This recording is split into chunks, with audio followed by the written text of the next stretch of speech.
Good evening, everybody. Thank you for joining us.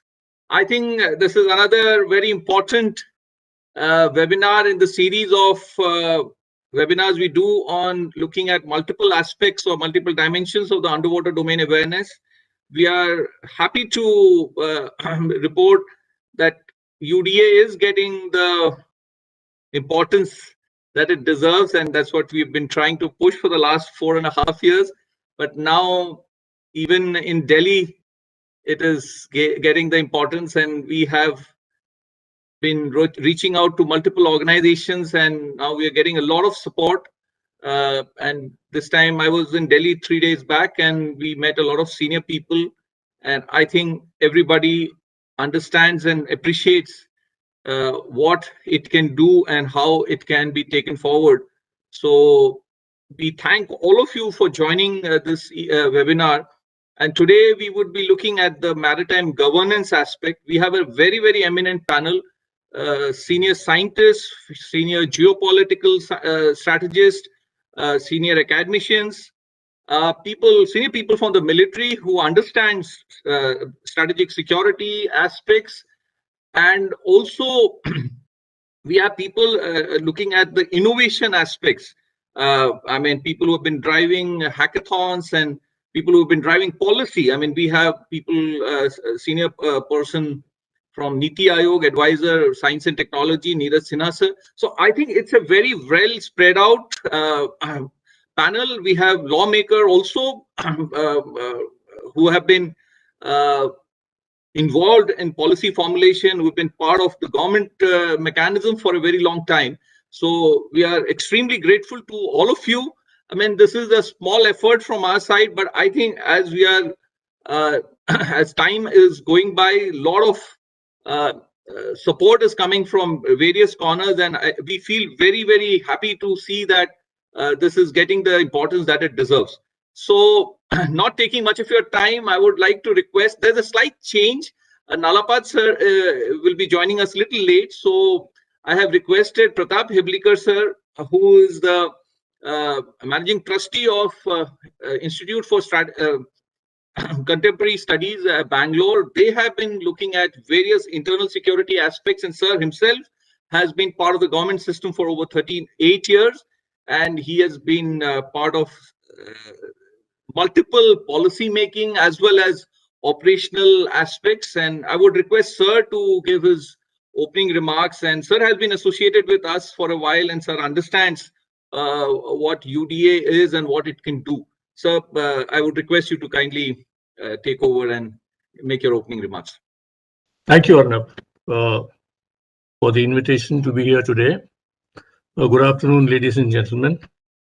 I thank the Maritime Research Centre, Pune, and NirDhwani Technologies for the opportunity to share my thoughts on a subject of national importance.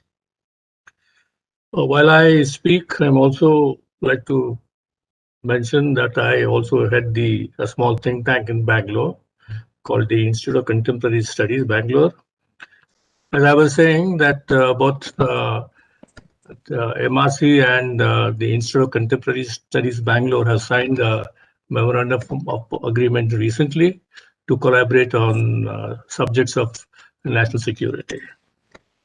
So having set the background, I would just like to start with a context to today's webinar.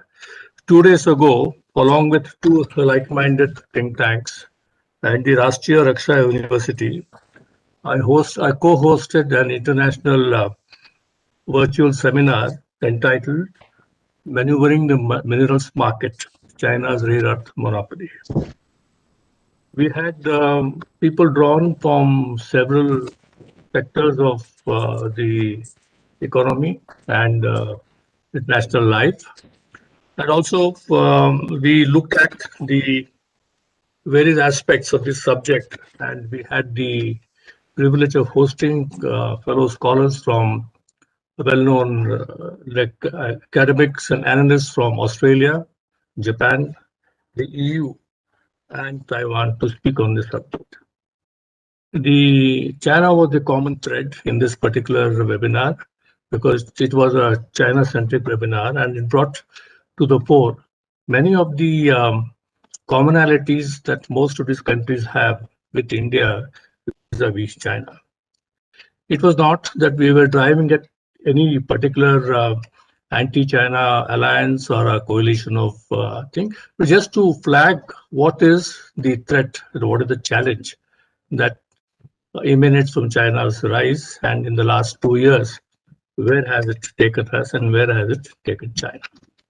So, in other words, the most important thing that our friends from the Quad countries and the EU made it very clear that India is the bulwark against any greater Chinese, advent into the Indian Ocean region or the Indo-Pacific region, and they would also like to collaborate with India in several of these fields. And the first and the most important field they touched upon was on the field of supply chain using the sea as a matter of commerce and trade. And I think there was a lot of common ideas that emerged. So at the end of the webinar, we all came to the conclusion that there was more than one reason for us to collaborate, and that we need to look at these things in a very, very focused manner. Having said this, I also touched upon the fact that the security environment in India's neighborhood has undergone significant changes in the last couple of months, especially the US decision to withdraw completely from Afghanistan, Chinese accretion of influence in Myanmar, and also in Sri Lanka and the Maldives, and how India to its east is going to be seeing more developments that it needs careful attention, and how to create more opportunities to discuss with our neighbors, with the Quad partners and others, to understand the depth of this problem and how we need to relate to it. That was the context to which we were looking at, and I think the context of today's webinar would perhaps be the same, because we are also looking at not only the maritime domain awareness, but also the underwater domain awareness, and that is here that this webinar is extremely important for us from a national security point of view. Ladies and gentlemen, what India today experiences in its national security structure is based on the vision of what Mrs. Gandhi had in 1968. And 53 years later, we find that her vision is now completely shared by people who are in power. And this BJP-led NDA government has brought more synergies into this mix, so that we have a very strong national defense outlook. We have a strong national security policy, and also we are now creating more opportunities to look at things that we need to ensure that India has not left anything in its quest to create a huge national security doctrine for itself. But as I see, today India is in the midst of a major reorganization of its armed forces. India is now finally creating a national cybersecurity policy, and among others has been using the Atmanirbhar policy to strengthen its sinews of the comprehensive economic policy. Among all this, I think there are three factors that we need to really flag. One is that we need to create a awareness of India's national security interests and objectives. What are our tangible and intangible, concomitants of our national security policy? How do we articulate this, both within and outside the country? Secondly, how do we build capacity to understand these problems? As we now see that you have a major reorganization of the armed forces or the national cybersecurity policy, we need to see how all this is going to affect our the ways we are going to look to accept or defend ourselves against the threats and challenges that come our way. The third one is to have a clearer look at some areas which are causing us concern. For example, are there facilities for us to use Indian big tech or Indian national big tech to counter foreign domination of the vital telecom sector? Today, there is a great debate on how the Chinese have colonized, to say, India's telecom sector and are now in a position to control us to an extent that could be detrimental to our national security. If you have your finger on the button, you are creating more problems for us in the present and the future. How do we overcome this problem? The second one is to look at the rapidly situation of the neighborhood which is causing us concern, especially to the east in Myanmar. Because today in Myanmar, apart from being China's shortcut to the Indian Ocean through the Irrawaddy River transit corridor, also contains a whole host of minerals which are vital to India's national security. The same can be said of the areas in Bangladesh which constitute some of the concurrent areas where we have rare earth and other materials which are of such significant interest to us. Then you have Sri Lanka and the Maldives, which are part of the Chinese strategy to move towards the Indian Ocean. So we have areas where we need considerable concern.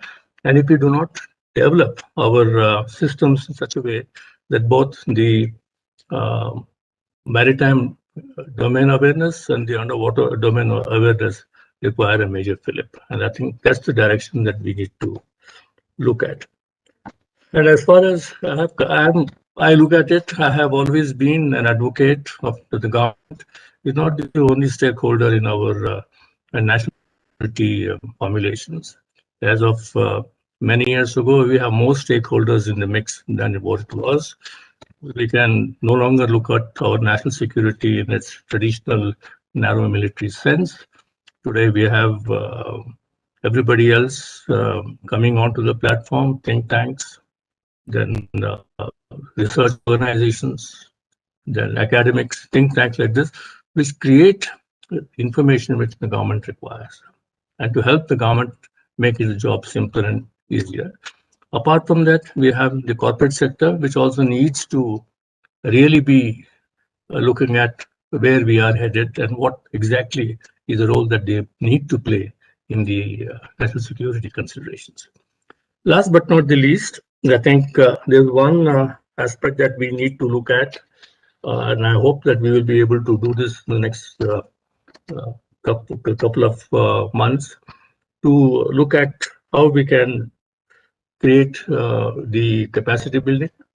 We look at skills development, more R&D into this area, technology and collaboration both within the country and outside the country. And I think unless we do not give ourselves a timeline to achieve this, say by 2025, if achieve at least 20% of what we set out, I think we would have created much more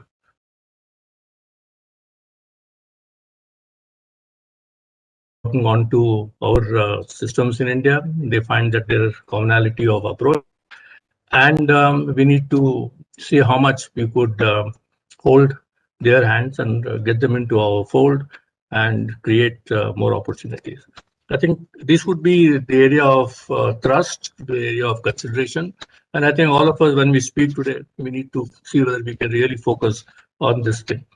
We are in the process of drawing up a report for the Government of India on the China minerals policy, and that will be shared with the Government of India before the Quad Summit takes place in September. I would urge Commander Arnab Das to kindly, if you can, prepare a 2 or 3 page report following this. We could also use it as a document to flag the attention of the government, the National Security Council Secretariat, which would be interested in this, and the other line ministries we have used. And then we could share it with some of our Quad partners for whatever traction we can get on this. At least with these few words, I would like to thank you for the opportunity once again and to wish everybody here a wonderful evening. Thank you very much. Jai. Thank you so much, sir. It definitely gives us a very good start. And as you have very rightly brought out, sir, I think there is a lot of seriousness, both at the national level and also globally. And we at MRC are trying to do our bit to, I mean, first is create the awareness, sensitize people, and we're also at the back end working on multiple projects and multiple ideas. I would now like to talk about the core UDA framework as we are working on it, and draw your attention to the various projects that we are doing. So I would try and cover it under these heads.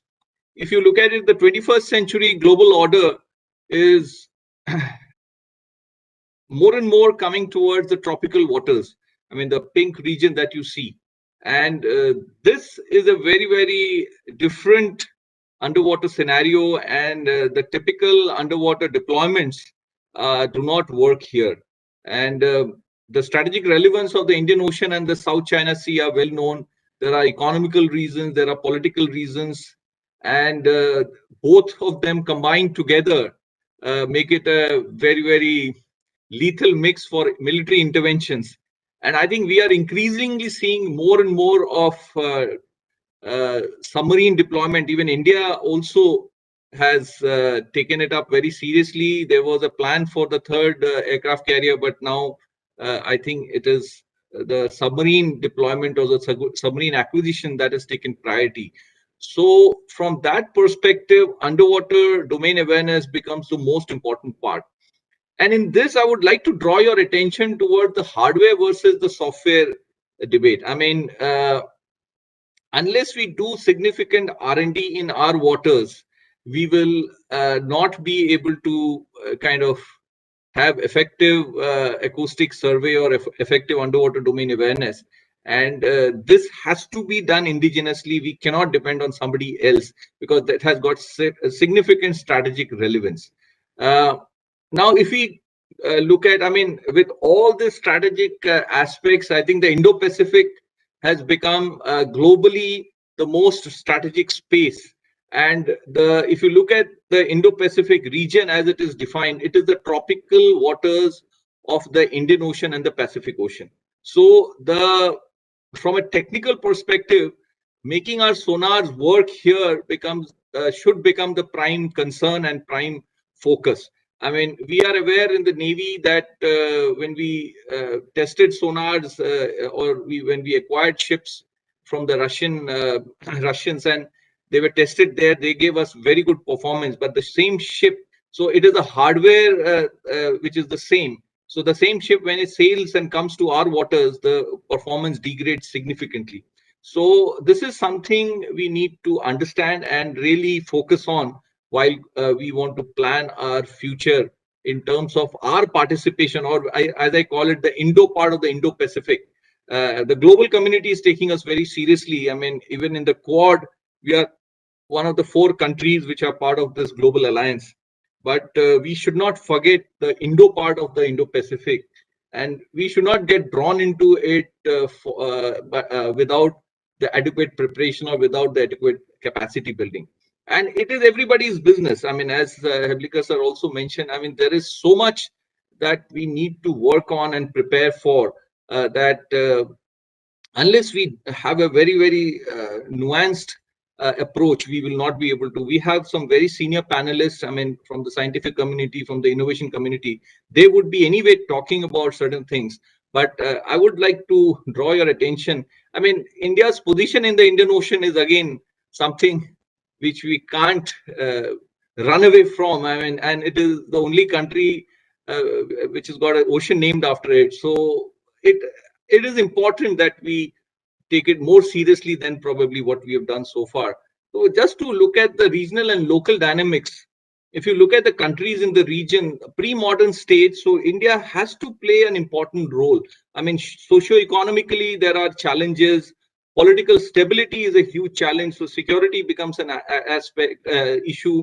non-state actors have been extremely active, and even some states are using them as a regular instrument of their state policy. So it's a very fragmented geopolitics. The nations within the region are not united, so extra-regional powers are finding it very easy to meddle into our internal affairs and ensure that safe, secure, sustainable growth is not allowed. I mean, in some sense, I mean, safe is safety from natural disasters, security is from any man-made threat, and sustainability is on all fronts. It is not limited to ecology alone. And of course, growth is something we all look forward to. And the nations within the region have to look at it very differently. And maritime is something where it cannot be a national policy, it has to be a regional outlook. From a sustainability perspective, if you look at the Kuznets curve, we all know how it pans out. I mean, initially, when a country is in the growth path, the degradation is also very high. But I think today in India, we are on the first dotted line where it should start stabilizing, and that can happen only if we have sound regulatory framework and monitoring mechanism. Underwater, the monitoring mechanism is a bigger challenge. Probably you can draw out some regulations, but monitoring mechanism is the bigger challenge, and this is where an effort is required where everybody can come together. I mean, many of the developing nations suffer from these binaries, development versus security, environment versus development. I mean, you may find that agencies within the government itself are not able to synergize because there are aspects that they are not able to kind of reconcile. So we need to look at a very, very different approach. And another very important thing is post the Cold War, there has been a significant shift in the way we look at technology development. I mean, during the Cold War, I think it was a golden era when significant technology development happened. I mean, I don't want to give the list, but the entire, even from an underwater perspective, the technology development happened that time because it was military led. There were no questions asked in terms of funding and also in terms of the environmental clearances. I mean, for a national security project, everything was given. But I think post the Cold War situation is different. It is politically not viable to have unquestioned funding or even waivers for environmental aspects. So democracies have their challenges because we need to balance. I won't say it is a challenge. I mean, we need to balance multiple factors, and within that, those constraints will have to work. So balancing the binaries, and still we have to evolve a sustainable growth model. So what is a comprehensive framework that we can look at? I mean, sometimes we feel that security should be given a priority, but in a democracy, you need to balance so many other factors as well. So India in the 21st century, if we look at it, some of the challenges, I mean, if I may use the word, or even opportunities. I mean, water resource management is a challenge. I'll elaborate a little bit on that. There are water quality management is an issue. Sagar Vision, it's a very, very ambitious declaration at the apex level. But what are the ground level nuances which we need to focus on? And I'll try and cover some of them today. And mega projects like Sagarmala, Bharatmala has been announced, but are young India or young people able to participate? Are they capable enough? I mean, it's sometimes very sad to see that mega projects are being driven by foreign vendors and even foreign kind of talent. So why are our people not able to participate and do good for themselves and contribute to the national development?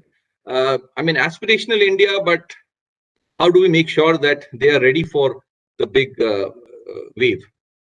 I mean, water resource management, there's a projection for 2030. The supply demand gap is increasing, and if something is not done, I think there are going to be huge challenges in many ways. I mean, water resource management is a huge subject, but there's a lot of underwater domain awareness that is required, and then only we'll be able to optimize or effectively and efficiently manage the water resource. To add to that is the water quality management. I mean, if you see this map, I mean, these are not our own research. This has been taken from open source. You can see that the water quality is becoming a huge challenge. Already it is in a bad state, and it is only getting worse. I mean, both chemical as well as biological contamination is something very, very worrisome. And the proposal I would like to make is that both uh, water quality and water resource management have to be done in a synergized way. Otherwise, we are just wasting, we are not getting the right quality, and we are wasting a whole lot of high quality water for low quality jobs or low quality applications. So now, in terms of capacity building, when we talk about UDA, there are a whole lot of issues. I mean, whole lot of projects that are there. Inland water transport is a huge opportunity, but our young India has to be prepared for it, and the capacity building is required. Blue economic growth, there is huge potential. Lot more is being done by the government, but on the ground, are our people or the young India aware what the opportunities are and what the capacity gaps are exist, and how they can kind of be up to it? Sediment management is another huge area. I think we won't have time. I'm just flagging these areas which need to be looked at. Water quality I've talked about, and how do we bring, I mean, sometimes you feel that multiple agencies of the government and in the private sector are working in cross purposes. I mean, how do we reconcile all these things, and how do we build a policy ecosystem where everybody can synergize? uh, I mean, this is a very, very simple project we did, and this has got so many applications. I mean, this is based on the AIS data, which gives you the details of the shipping traffic. We made a underwater noise map, so you can see the spatio-temporal differences, and the map that we have formed, and it's a real-time map. It can be updated every 5 minutes, so you get a sense of how the noise is underwater. And if you look at the applications, one is the complete policy making in terms of the environmental conservation. The second is even from a military purpose. Basically, any underwater deployment can use this kind of a thing, even to the extent of aquaculture. This can be used. So it is basically a digital ocean formulation, and if we can digitize the ocean, there is so much more thing that we can do. Now, how bad it is, now we are seeing increasingly stranding incidents in the Indian coast, in the west coast, and even in the east coast. So, I mean, it is definitely a manifestation of a catastrophic ecosystem degradation. So we have to take this aspect very seriously. In 2016, the Maharashtra coast alone, 720 kilometers, saw 80 big whale strandings in just 1 year. I mean, this is a result of an RTI that was put up. So I think it's a very, very serious issue. And if you go back to this map, you can make out how bad it is on the west coast. And these marine mammals depend on sound to perceive the environment around them. Now, maritime domain awareness is a formulation that can provide solutions for enhancing maritime governance. But typically, what has happened, the conventional understanding or the conventional definition of maritime domain awareness has been an event-driven formulation. I mean, globally, it was after the 9/11, and in India, it was after the 26/11 that a lot of focus, policy focus, came into MDA. But unfortunately, it remained a security-driven formulation. So participation of the other stakeholders, whether it is blue economy or environmental regulators and disaster management authorities, or the scientific community, science and technology, they somehow got left out. And that's why, and you cannot expect the defense budget to fund everything. I mean, capacity building has to be done at a very different scale. So how do we make sure that this can be done in a comprehensive way? And somehow we have found that the scientific community also, whether it is defense or the non-defense applications, have not been able to come together. So we are trying to kind of push forward that the focus has to be on science and technology, and how do we make that happen.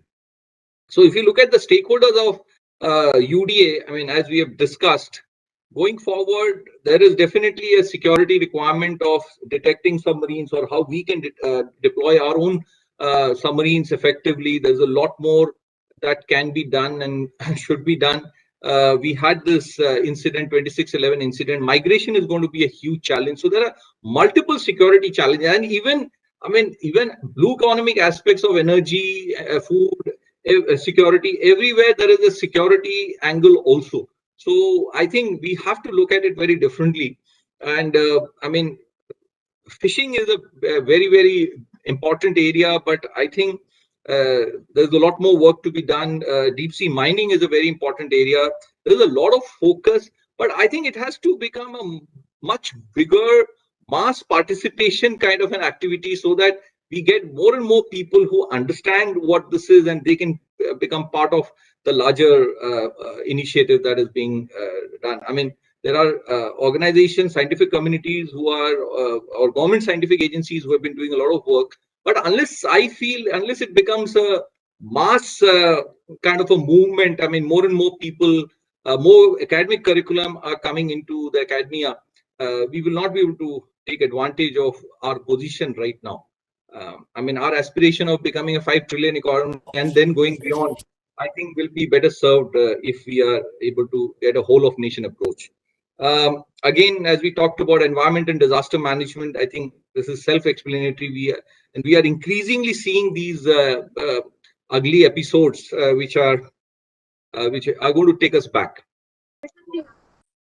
The last but not the least is science and technology. Our understanding of the underwater ecosystem, our deployment of technology to generate the UDA, how we can build smart systems, how we can ensure that effective and efficient systems are put in place. I don't think we can afford. It's a 20 lakh square kilometer of area that we are talking about. If we just consider the EZ, can we put sensors all across? I don't think so. So how do we build smart systems? How do we involve various agencies to contribute to the larger picture is something we need to look at. And this has to be a whole of nation approach, and probably a region specific approach rather than so we will be able to get a lot more resources and a lot more synergy across the region. This is the framework that we have proposed. If you look at the horizontal construct, all the 4 phases will have their own specific requirement.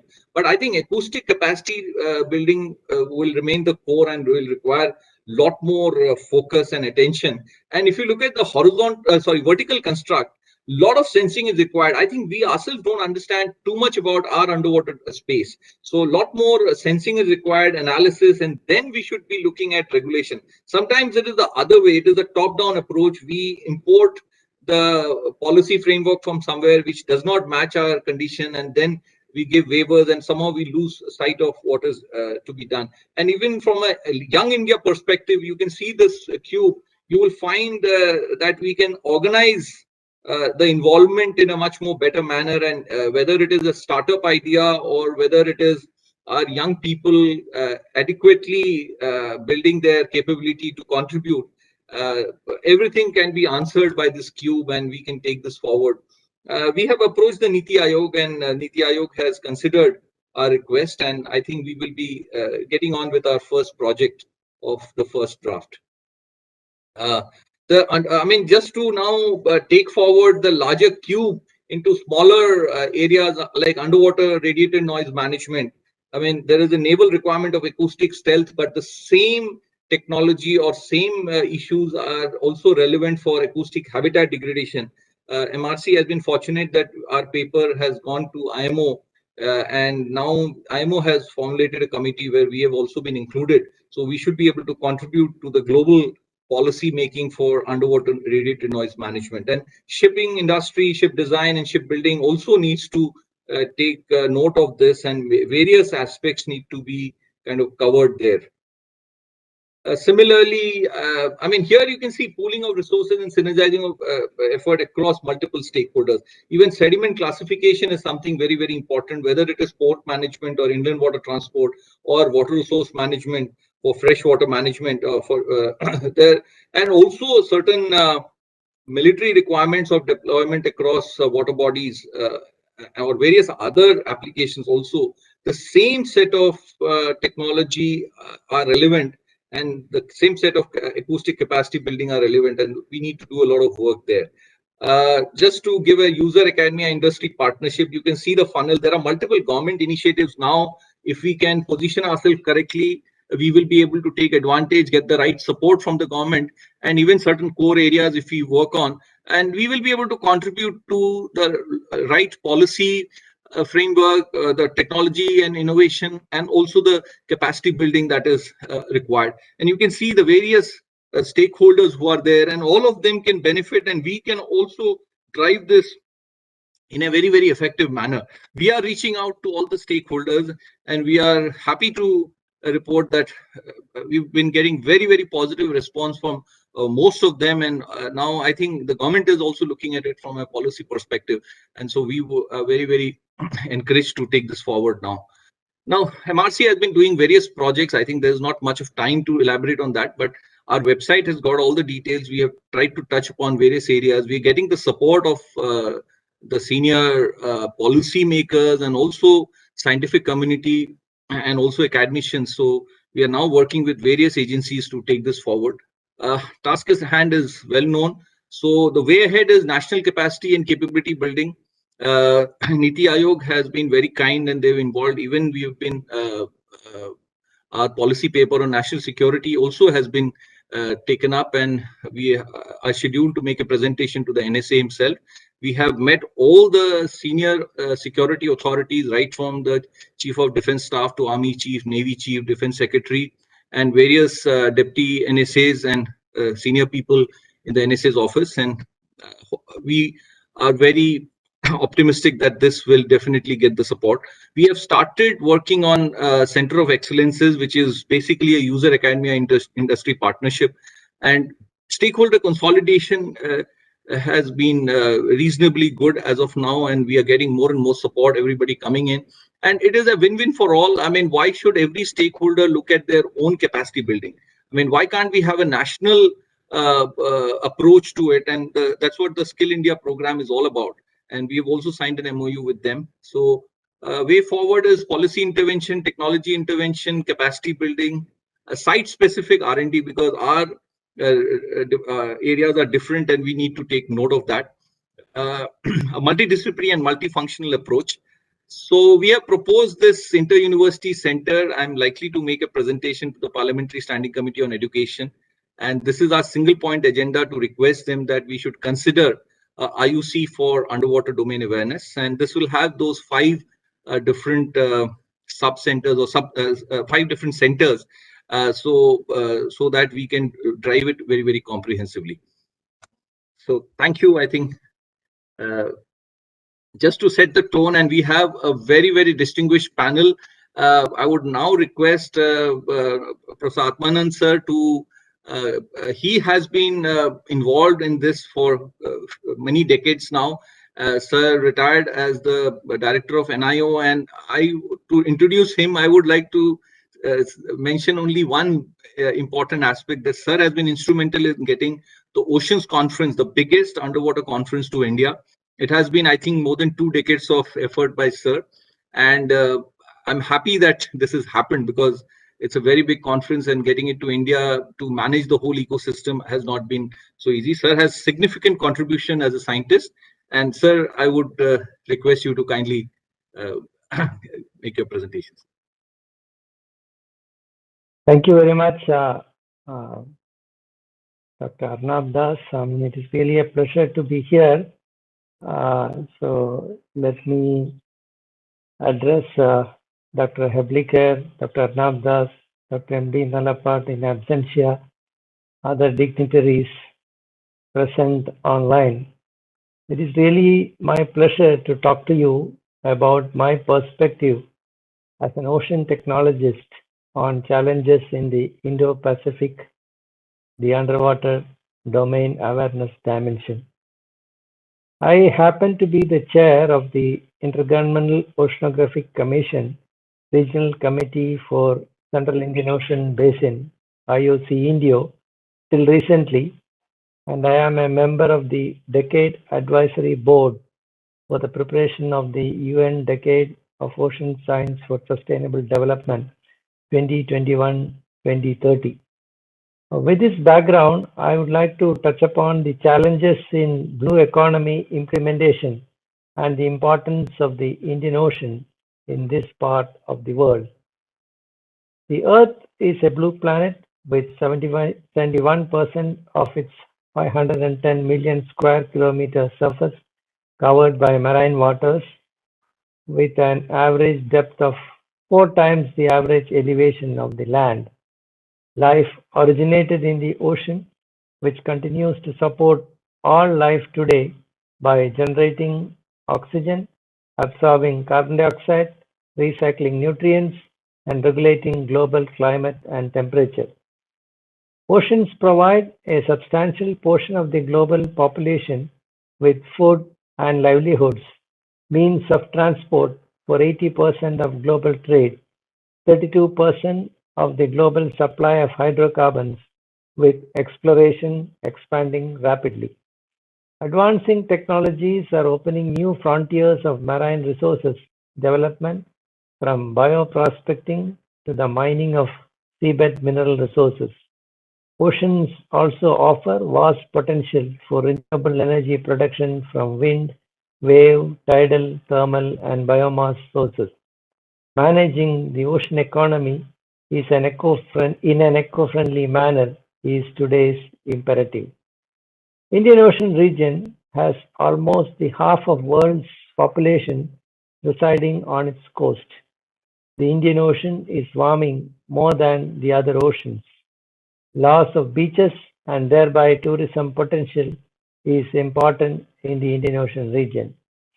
The IOC Regional Committee for Central Indian Ocean (IOC Indio), the regional subsidiary body of IOC, has the member states as Australia, Bangladesh, France, India, Indonesia, Iraq, Islamic Republic of Iran, Kuwait, Malaysia, Maldives, Myanmar, Oman, Pakistan, Qatar, Saudi Arabia, Sri Lanka, Thailand, United Arab Emirates, and the United Kingdom. All the countries are Indian Ocean Rim countries. Efforts are on to expand the IOC Indio to an IOC sub-commission with members from all other Indian Ocean Rim.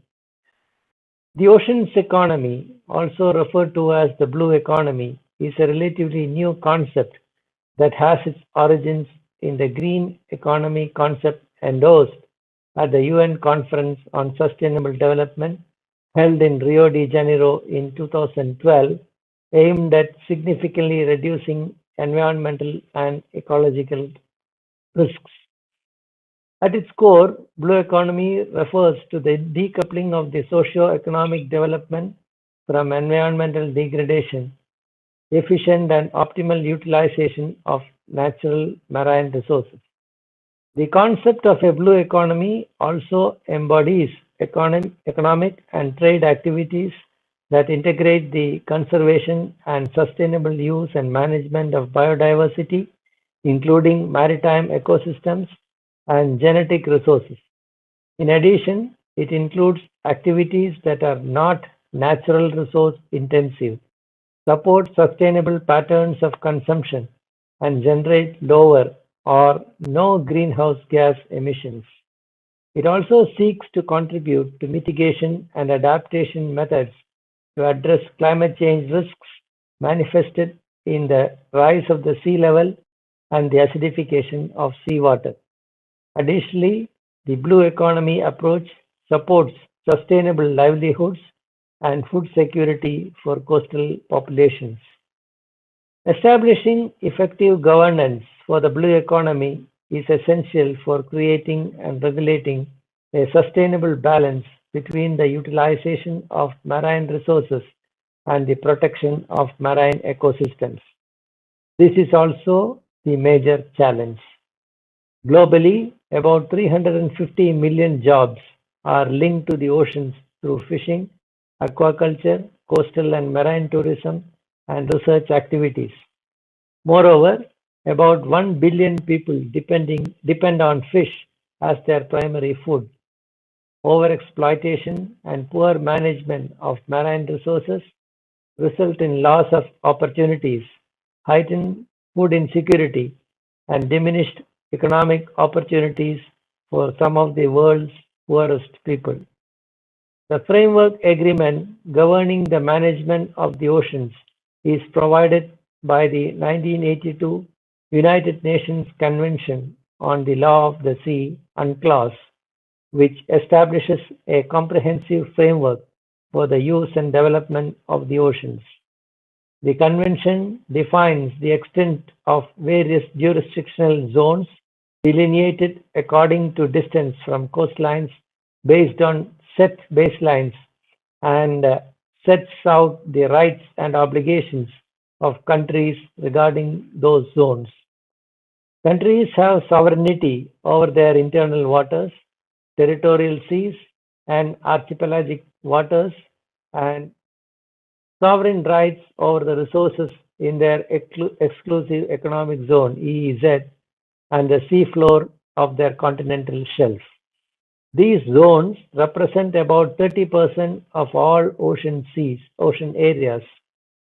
Major features of UNCLOS include the conservation and management of living marine resources, rights on seabed non-living resources, obligation to protect and preserve the marine environment, navigational rights, legal status of resources on the seabed beyond the limits of national jurisdiction, the conduct and promotion of marine scientific research, and a procedure for settlement of disputes between states. For coastal countries, oceans and seas constitute a much larger geographic area than their inland territory, especially when the EEZ is taken into account. I can give a glimpse of the activities taken up by some of the Indian Ocean rim countries. In Bangladesh, discussions on the blue economy accelerated after the settlement of the maritime boundary delimitation dispute with Myanmar and India. The proliferation of marine resources in the maritime area offers Bangladesh scope for sustainable economic development. Bangladesh considers blue economy as one of the important tools available for achieving sustainable development, since the concept of the blue economy has become a new trend of alternate economic models of sustainable development that puts the oceans at its center. Blue economy has become an integral part of the post-2015 development agenda and also has become an important tool for achieving Vision 2021 of becoming a middle-income country and Vision 2041 of becoming a developed one. They have identified 9 priority sectors that are mostly untapped and require proper attention from all stakeholders. The Bangladesh National 8th Five-Year Plan 2020 to 2025 embraced blue economy and acknowledged the idea that transition to blue economy would entail fundamental and systematic changes in their policy, regulatory, management, governance frameworks, and identification of various maritime economic functions. India, which has a land space of approximately 3.29 million square kilometers, has a coastal EEZ of 2.3 million square kilometers and is likely to increase with the additional claim made on the continental shelf extension till 350 nautical miles. Therefore, sustainable harvesting of marine resources presents a significant opportunity for environmentally sound, socially inclusive economic growth, development, and welfare of populations. A strong blue economy proposal prepared by Niti Aayog is under discussion with all stakeholders before finalization and implementation. It is also worth mentioning that a major program of deep ocean mission has been embarked by the Government of India, which is being executed by the Ministry of Earth Sciences and its institute, National Institute of Ocean Technology at Chennai. The blue economy, which in Iran is often known as sea-based development, is one of the topics of interest to the government and the private sector. There are particular incentive policies for it. Among the principal axes of this issue, the most consideration and investments have been made in tourism and marine ecosystem. Iran enjoys several islands in the north of the Persian Gulf, some of which have excellent tourist attractions, especially from October to April. Regarding marine aquaculture, the cage culture has been developed by considering environmental concerns. The issue of marine biomaterials has been studied at academic institutions with some commercial outcomes. In the two sectors of marine renewable energy and mineral resources, several studies are currently being carried out which are hoped to lead to sustainable industrialization in the future. Iraq economy has the export of oil and gas and the associated establishment of oil and gas derivatives, refineries, the establishment of petrochemicals, and the obtaining of financial resources, factories, production of renewable energy from water, as these water resources have enormous power to operate production engines in an environmentally friendly manner in pursuit of sustainable development from cheap resources that achieve self-sufficiency in electric energy. Production of mineral water and fresh water and related industry from the manufacture of plastic containers achieve high financial revenues. The strategic framework and policies that constitute the blue economy serve as a valuable resource for the state of Kuwait. Particularly, the blue economy supports Kuwait in its efforts to achieve sustainable marine economic activities and develop novel maritime-based technologies. Importantly, Kuwait needs to diversify its sources of income and revenue, and the blue economy offers avenues for Kuwait to sustainably and lucratively exploit local natural marine resources in an environmentally conscious manner. Relevant blue economy sectors that Kuwait is currently developing include fisheries and aquaculture, marine bioprospecting, desalination, transport and trade, tourism, recreation, and coastal development. Additionally, blue economy related activities indirectly contribute to the Kuwaiti economy and the environmental preservation through initiatives such as the Blue Carbon Initiative, coastal protection, including habitat protection and restoration, marine biodiversity maintenance like protection of species and habitats, and proper waste disposal, including assimilation of nutrients and solid waste. Qatar is the only peninsular country of the Arabian Gulf with rich and diverse marine biological and mineral resources.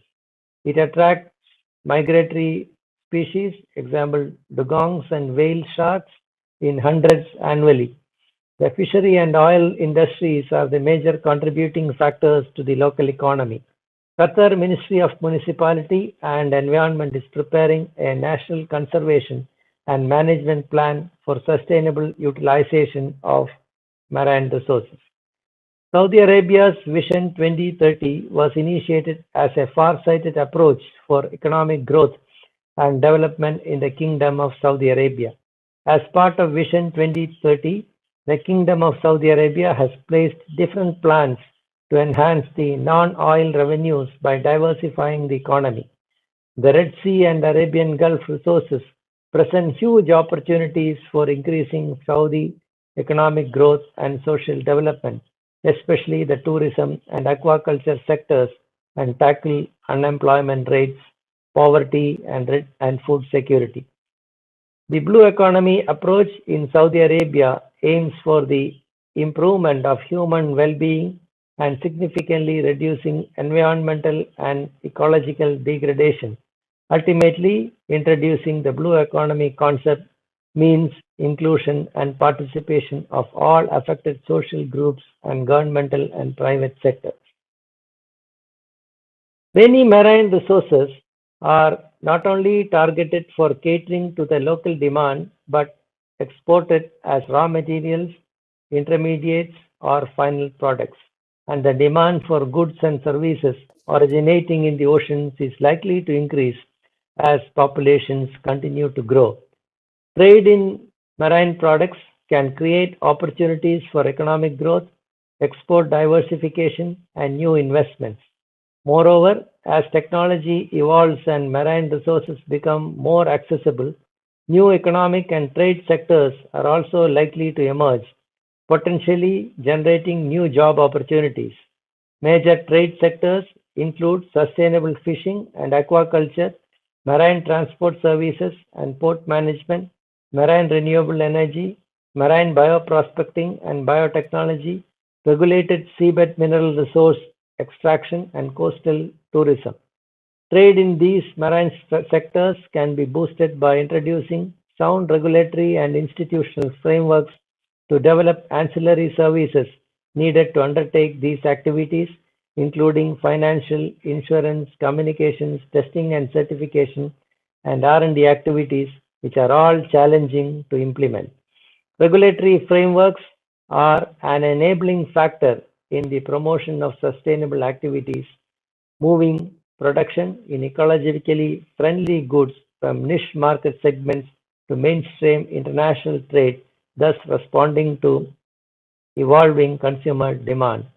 To conclude, the catchword in the blue economy is sustainability. It is hence essential to take up activities in renewable energy, sustainable fishing, tourism, shore protection, beach nourishment, etc. effectively.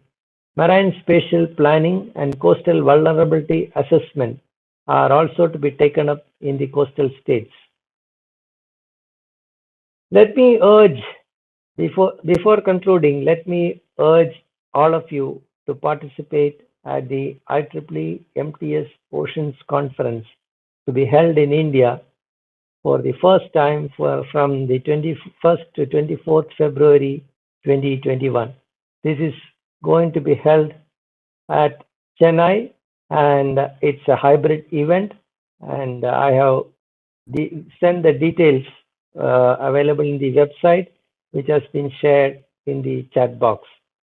Thank you very much once again for giving me an opportunity to participate in this event and share my thoughts. Very specifically, I would like to thank Dr. Arnab for giving me this opportunity. Thank you very much. Thank you so much, sir. I think it was a very insightful perspective on underwater research and the various scientific activities in the country and beyond. And definitely, sir, the oceans is a very big thing that is going to happen next year. And I think all of us should definitely try and participate in whatever way we can. I mean, thank you very much, sir. I would now request Dr. Abhay Jere, sir, to kindly make his presentation. Jere sir has been driving the unique Smart India Hackathon for some time now, and this is a very unique initiative under the Smart India program. And I think the Startup India initiative of the Government of India is being taken up very, very seriously at the top level, what I understand, and we would like to know more from sir how even the underwater domain awareness framework could participate in the Smart India program or the hackathon initiative of the Government of India, because I think there is a lot more. I mean, if we just look at the land and the maritime part of it, it's almost equal. I mean, if you just look at the EZ. So I think there is a lot more contribution that can come from the maritime sector, and particularly the underwater has a huge potential. And we would like to know from sir how this can be made part of it, and how the Government of India looks at this innovation aspect, and what are the various opportunities young India can participate. Please, your presentation, sir. Thank you, Arnabji, for giving me this opportunity. To be honest, to all the listeners here, I call when this program started and everybody started talking about underwater awareness, I said I'm a complete misfit here. And Arnab, said, no, you are not, because we want to hear about innovation aspects which government is doing and how two things could be collaborated, how we can join some of these initiatives. But yes, I'm listening to all the discussions with great interest. And when I listening to these such passionate people, I believe I'm quite naive in all these sectors, quite naive in this area. I have learned a lot in last 1 year, 1 hour. Never had any awareness about this dimension and how critical this sector is. So it's a wonderful Saturday for me. Learn something very new from you all. So thank you very much for giving me this opportunity. Basically, I am Chief Innovation Officer for Ministry of Education. And I work with educational institutions. And the primary agenda for me, my team, is to promote innovation, entrepreneurship amongst our young population, amongst our students, amongst our faculty members, so that we will be able to create startups which are globally competitive. We will be able to create ideas, generate ideas which are globally relevant. Because still today, you also know that in majority of our educational institutions, and we can say almost in all, still there is huge focus on marks, grades, numbers, and people chase these grades and marks and don't chase ideas. So we are trying to change this by telling our professors, by telling our students that yes, it's great that you are pursuing Saraswati, you're worshipping Saraswati, but also explore the possibility of worshipping Lakshmi simultaneously.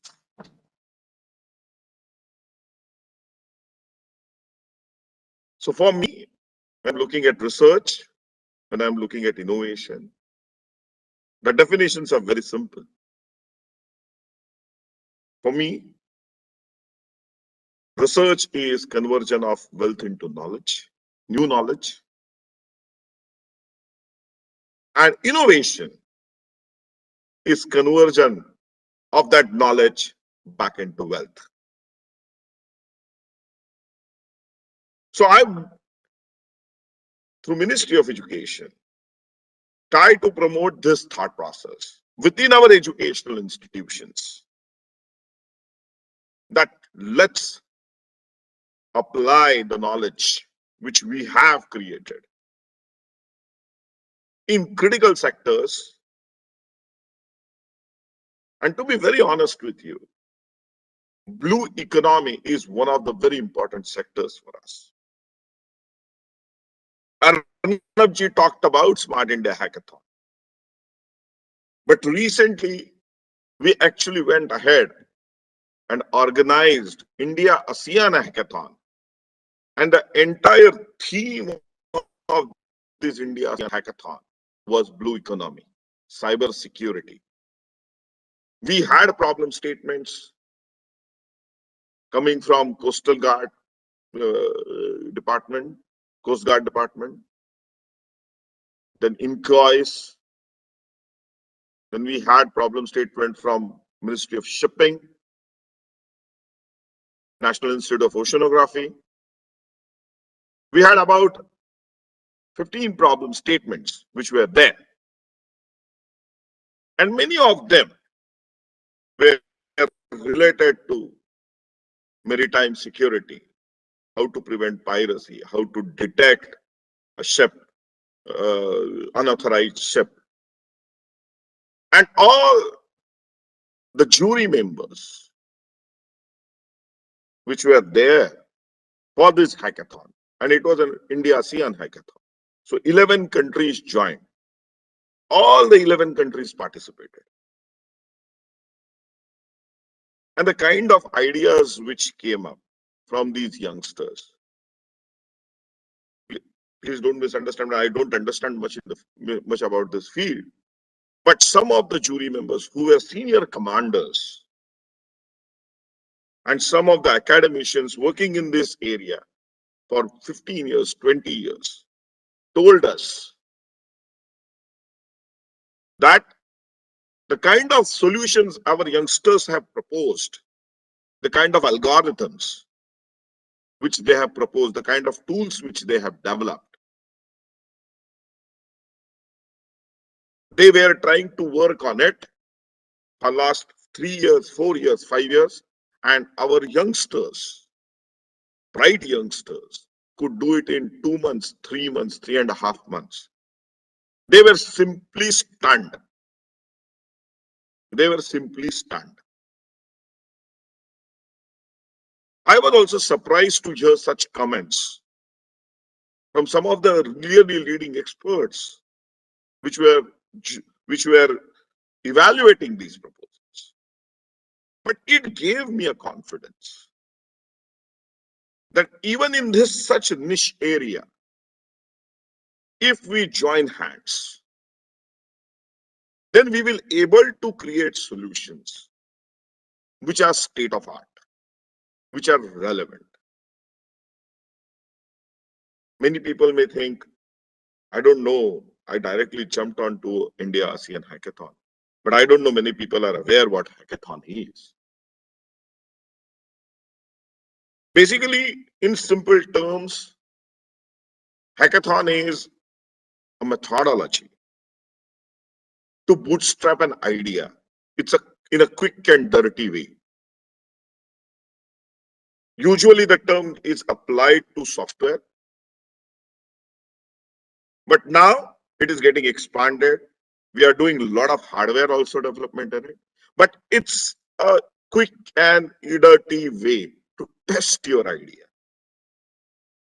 And in that, you don't create a PowerPoint presentation, but you actually build a product in 36 hours, in 48 hours, in 72 hours, or in 5 days, depending upon the format. And the product has to work. You know, it may not have all the features, but the core function has to be there. It has to work. You cannot just say it will work. And our students are really great in currently doing some of these things. Because in India, we have 80 lakh students at any given time point, which are just doing technology across 10,000 plus institutions. And if you really look at the amount of time which they can actually give or spend, then it's enormous. Because every student has to do a 6 months project in his 3 years or 4 years of his academic course to get his degree. So if you do some back of the envelope calculation, just a small back of the envelope calculation, the amount of time which gets invested, it's about 3.5 lakh to 5.5 lakh, 6 lakh person year per year. It's huge.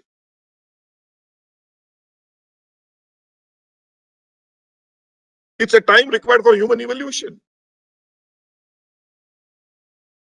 And that amount of energy gets invested every year.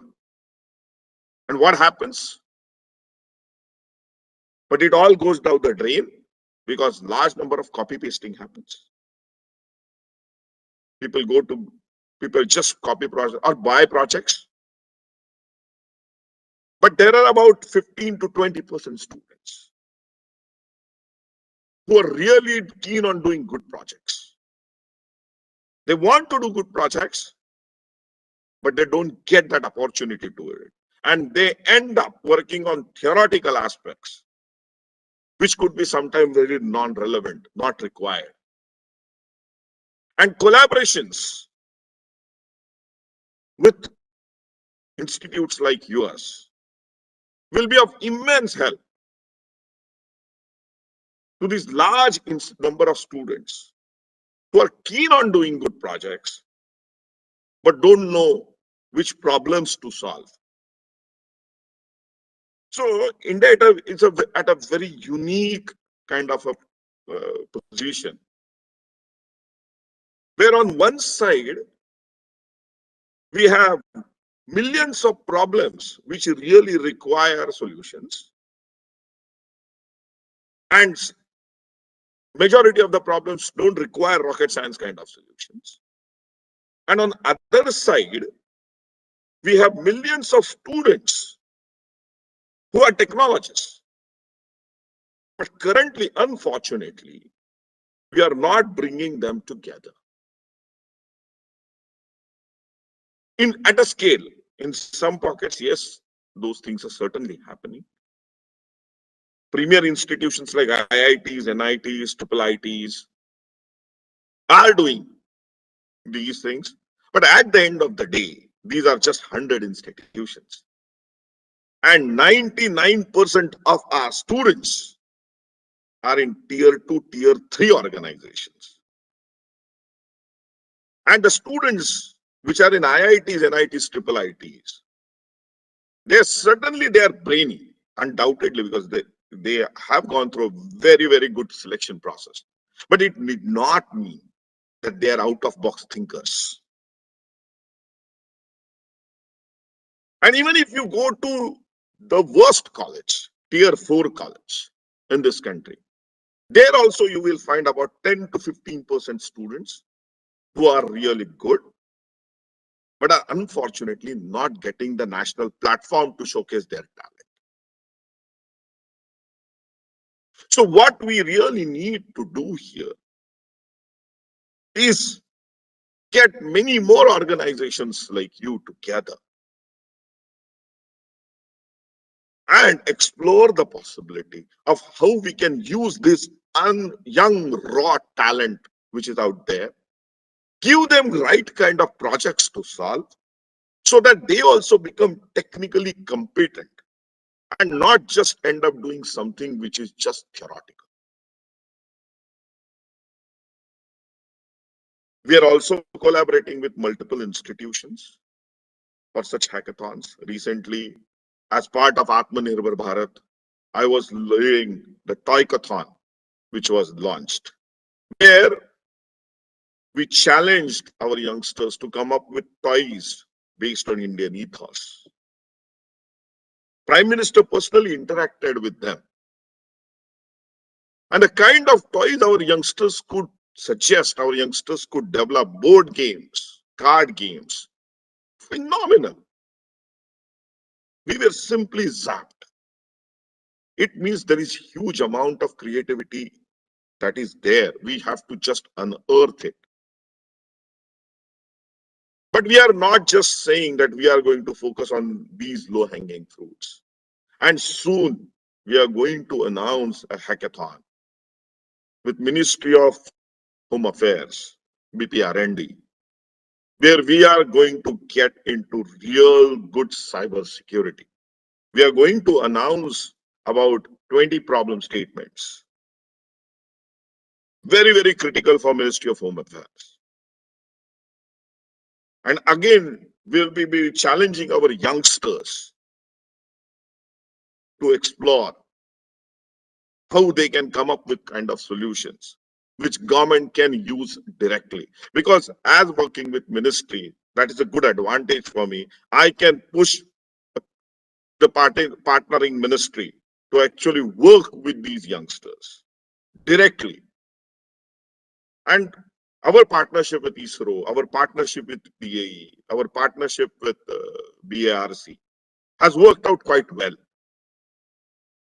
The reason is there are scientists and technocrats at the other end also, and they understand the value of what these youngsters can do for them. So I believe that with organizations like yours can certainly come forward, join hands with us, come up with 5, 10, 15 problem statements. You have to just give prizes to the students who are coming up with great solutions. Also, you need to ensure that you collaborate with a relevant ministry so that if there is a really good solution which has a future, then it can be logically taken forward. Because many times we have ideas, we clap, but then nothing happens. Nothing moves forward. And we have to avoid this because it actually proves detrimental to these youngsters. It affects their mindsets negatively. कि इसमें कुछ होता ही नहीं. So I have spoken this possibility with Arnab ji quite elaborately back. And we will be happy to explore how we can join hands so that we can reach out to our youngsters within our domain, technology youngsters, domain experts within our capacity, and challenge them to work for national security, challenge them to work for maritime security, and explore how these solutions could be logically used for our national development and national security. So with this, I will stop here. I know I have not added much value to this webinar because I'm not as learned as you all are in this sector. But yes, I will be more than happy moving forward to learn more from you, to get knowledge from you, so that I will able to do my bit for this sector in due course of time. Thank you very much. Namaskar. Jai Hind. Thank you, Abhayji. I think last time when we had discussed and we had a very elaborate discussion, you had accused me of being very passionate. I think the audience here also understands how passionate you are. And I think the Smart India Hackathon and the innovation drive of the Government of India has been taken to a very different level because of your involvement. And certainly, sir, our last discussion, now I think in the last few months, a lot more has happened in terms of the UDA. The Government of India has also initiated a lot of things. It is just about we probably coming together and getting down to the details and working it out. Thank you so much for joining us, sir. And I think what you said is very, very important, and we take note of every bit that you have spoken about. And when our proposal formally comes to you, it will try and address everything that you mentioned. Thank you very much, sir. Thank you so much. Neeraj Sinha sir from Niti Aayog is, I think, not able to join because of some last minute problems. I will now request General Venkatesh sir, Vice Chancellor of Manipal University, to kindly make his presentation. Thank you very much, sir, for joining us. I think it is a very different combination of a military leader and now driving an academic institution of real repute. I mean, I don't think I need to talk about the university that you head now. Significant contribution, and we do look forward to working with you and take this forward. You are located very well. You have the right ecosystem, and we look forward to working with you, sir. Please make your presentation, sir. Thank you so much for joining us. Thank you, Commander Arnab Das. At the outset, warm greetings from Manipal Academy of Higher Education, an institution of eminence deemed to be university, to all those people who are present here in this webinar. And at a personal level, thanks to Commander Arnab Das for inviting me to be part of this very unique webinar. And the concept of underwater domain awareness definitely was a little new to me, because I was, aware of maritime domain awareness to a certain extent. But I think this new dimension, and after having heard some of the most eloquent speakers before me, has widened my horizon and deepened my understanding on these issues. And at the outset, let me compliment Commander Das for conceptualizing and driving Maritime Research Centre and NirDhwani technologies. I went through the concept note, I went through the document that you shared with me.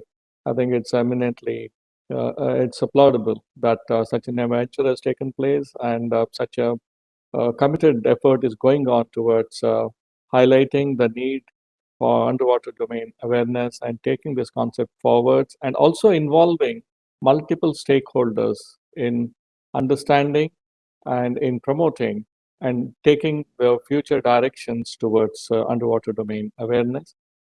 And as we have seen, some of the important things that I made a note of is about the importance of underwater domain awareness in strategic maritime economy, in terms of prevention and mitigation of natural disasters. Underwater environment was something which made a huge impact on me when some of you spoke about it. And of course, the geopolitical and international relations angle of underwater domain awareness and maritime domain awareness. And to this end, I think I'm very, very happy that I was part of this discussion, and I learned a lot today.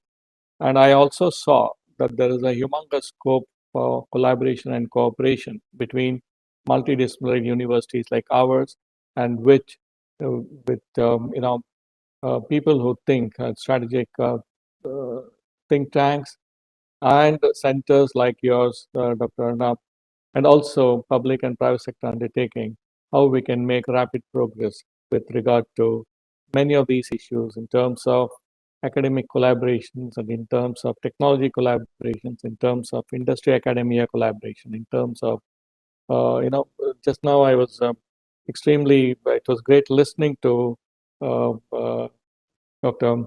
Abhay as a head of technology innovations of Ministry of Human Resource Development. And Mahe was in the forefront last year that we hosted the Smart India Hackathon for the entire duration of its this thing. So things are, today I was extremely pleased. And just to highlight some of the important aspects of academia industry partnership in any of these newer developmental areas, I'd like to highlight, just to bring to the notice of the August gathering here, that the partnership between academia and industry has proven to be effective in catalyzing innovation and growth for both the industry and the academia and the users thereof. Although such collaborations are common in developed countries, in a country ours, it is still in infancy.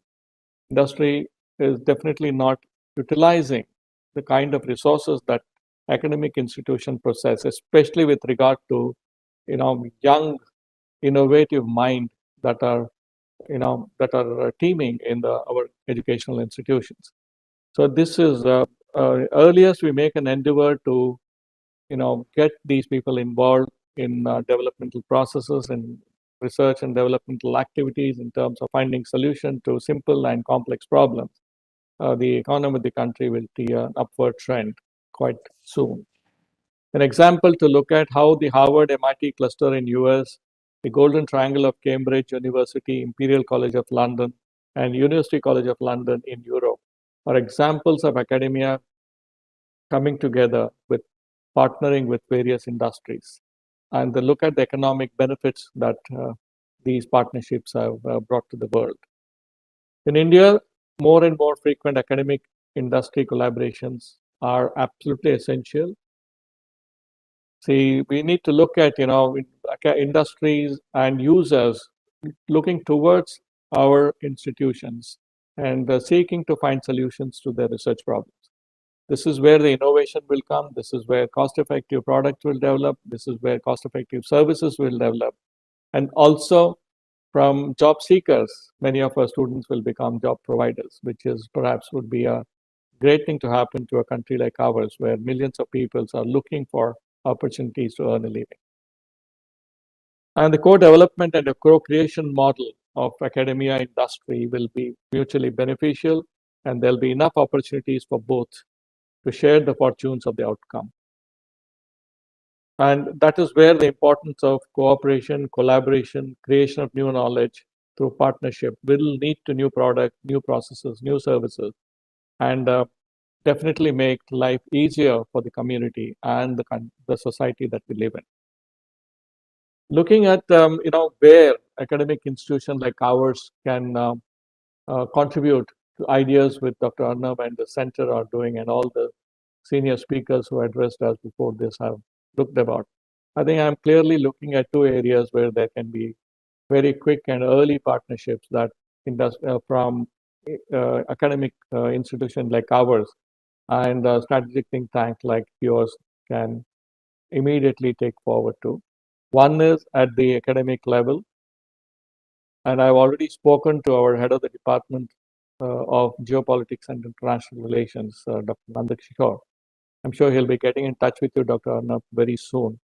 And we look forward to collaborating and cooperating with you, looking at establishing geopolitical research and maybe even programs and courses for capacity building as we go forward. Second issue which has struck me is the kind of the facilities and the resources that the institutions like ours have, and the opportunities the industry and the users, both in the public sector and the private sector, can make use of. In fact, research in the field of acoustics, sonars, digital signal processing, precision engineering and instrumentation, artificial intelligence, machine learning, and big data, cybersecurity in underwater environment and technology, especially with economic focus on underwater cable systems and their control systems, and also energy transmission lines underwater, and of course the protection and the national security of our economic zone. And some of the newer things that we can seriously look at in cooperating with the industry and research organization within the public sector and the private sector are underwater robotics, unmanned underwater vehicles, design and simulation of many complex problems, and simulation, as we've all seen, can find quicker solutions rather than conventional R&D as we look forward to. And of course, innovation and entrepreneurship. And that is something which is very critical to the nation building. And of course, the institutions are always, higher education institutions are always into capacity building and capability building.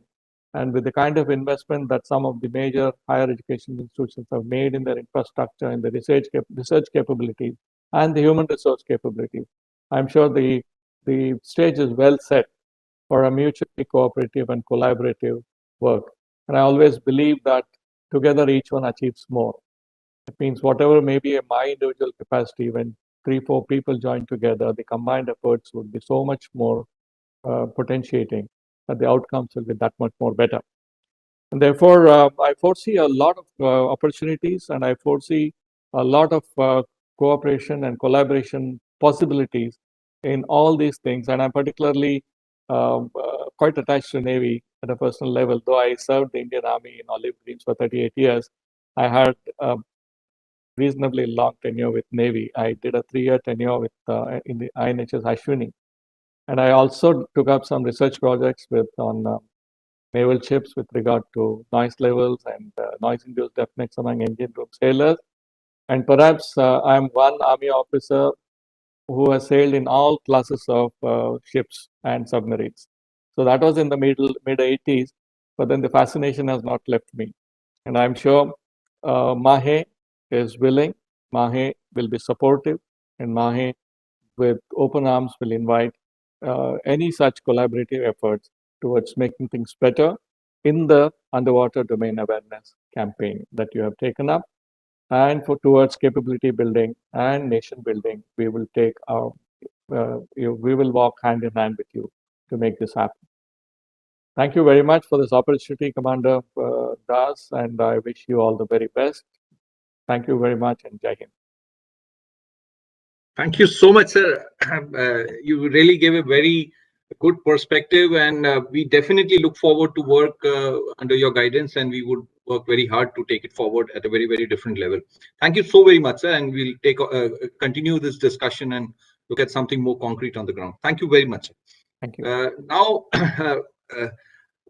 I would request my very close friend Karthik Kittu to kindly give his perspective. Abhay Jere sir spoke from the different side, and from the ground side, I would request Karthik to kindly talk about the innovation aspects. And he has been involved, and he has been in very, very important positions. Even he may not look very old, but the achievements have been at a very different level. I don't want to, it's a long list. He has represented India in multiple delegations abroad on cybersecurity, and he has been involved in multiple innovation projects. He is part of multiple very big global organizations, and has a very different perspective on things. So Karthik, your turn, please. Thank you so much for joining us, Karthik. Thank you, Commander Das ji, for this invitation. And of course, Praful ji, who I know from my delegation to Israel on cybersecurity, and all the eminent speakers. It was amazing to listen to all of you and learn from all of you. It's very educative because, I mean, this is, frankly speaking, this is new, except for only one thing that I remembered when I addressed a gathering. I will come back to that. But, it's very fascinating world. And of course, Abhay Jereji and team, hats off to them. I'm part of IIIT Bangalore, which also houses one of the Institute Innovation Councils, and the kind of programs under him the MOE has created is simply fascinating at foundation level, at the advanced level, and many programs. I mean, it is path breaking, and even something like the Kalam program for IP literacy. All of these, are very path breaking. I would want to give a small different perspective. I'm a former member of the Rotary International Rotaract and Interact Committee, the committee that governed the youth movement of Rotary in the world, about 250,000 youth. And exposure to that for the last 18 years has given me various perspectives. Currently, I also was on the Chief Minister's War Room on COVID-19, and we tried to put 10 million youth in India together to combat COVID. And like someone might think it's next to impossible, or people might try to laugh, but like that's the power of coordination. That's the power of working together, unlike the olden times, right? So I'm also part of UNICEF's UA program as the National Task Force lead for civic youth engagement.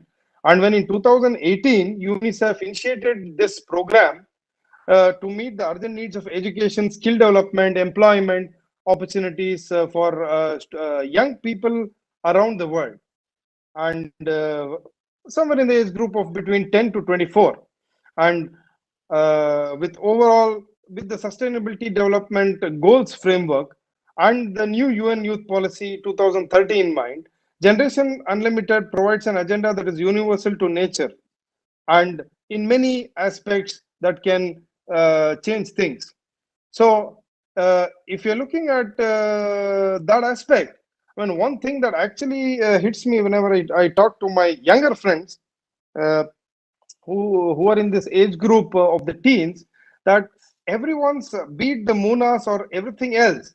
I mean, they now have the power to think and maybe put together a framework that how the youth can play a significant role in the implementation, monitoring, reviewing of any kind of agendas, and also trying to hold the government accountable. At the same time, trying to help the government in various areas.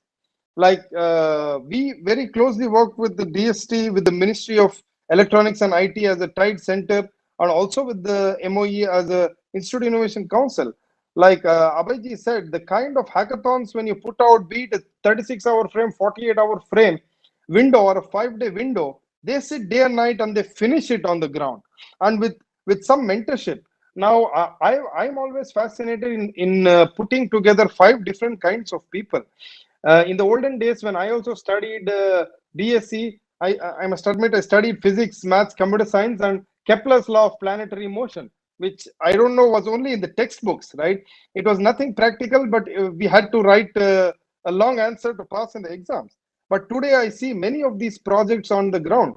Day before yesterday, we had a hackathon at the Ministry of Electronics, and one of the students, believe me, mind-boggling. I don't know how he could think of it, but for the space, he thought how to clear the space junk. In the same way, we also received an application. Believe me, there is so much of dirt underwater. How maybe to clear the junk, or how to help many agencies to actually think on how the youth can come together to clear something like the underwater pollution or the underwater junk that is there, something like that. We received an application, right? Or for example, how to provide access for small scale artisan fishers to marine and resource markets. I mean, and this came from tier 3 and tier 4 cities. Being in Triple-IT Bangalore, we always used to open our small hackathons to our students. But believe me, this time when we put a call, we got 548 applications, and these were primarily from tier 2 and tier 3 cities, right? So and this is organizations like yours, Commander Das, which is very specialist, bring this new approach to it, and it would help students significantly think on these lines. One of the so I also I used to head the youth wing of Rotary called Rotaract, as I said, and I used to head the South Asia Committee with 8 countries: India, Nepal, Bangladesh, Bhutan, Pakistan, and Afghanistan. And we happened, for the first time this year, we happened to appoint in 11 years of history a chief sustainability officer for the entire youth wing, which is about 1.2 lakh strong. And one of the thoughts the chief sustainability officer was telling me is that significantly reduce marine pollution of all kinds, in particular from land-based activities, including marine debris and other kind of pollution. Now, I mean, he's based out of Sri Lanka, and he, I think, understands it much better than us sitting out of here. Now, that got me thinking that out of the 17 sustainability development goals that are given, like the no poverty, zero hunger, I mean, decent work and economic growth, I think one of the most important ones happened to be life underwater. I think point number 14 was life underwater. And this is, I think, one of the upcoming things.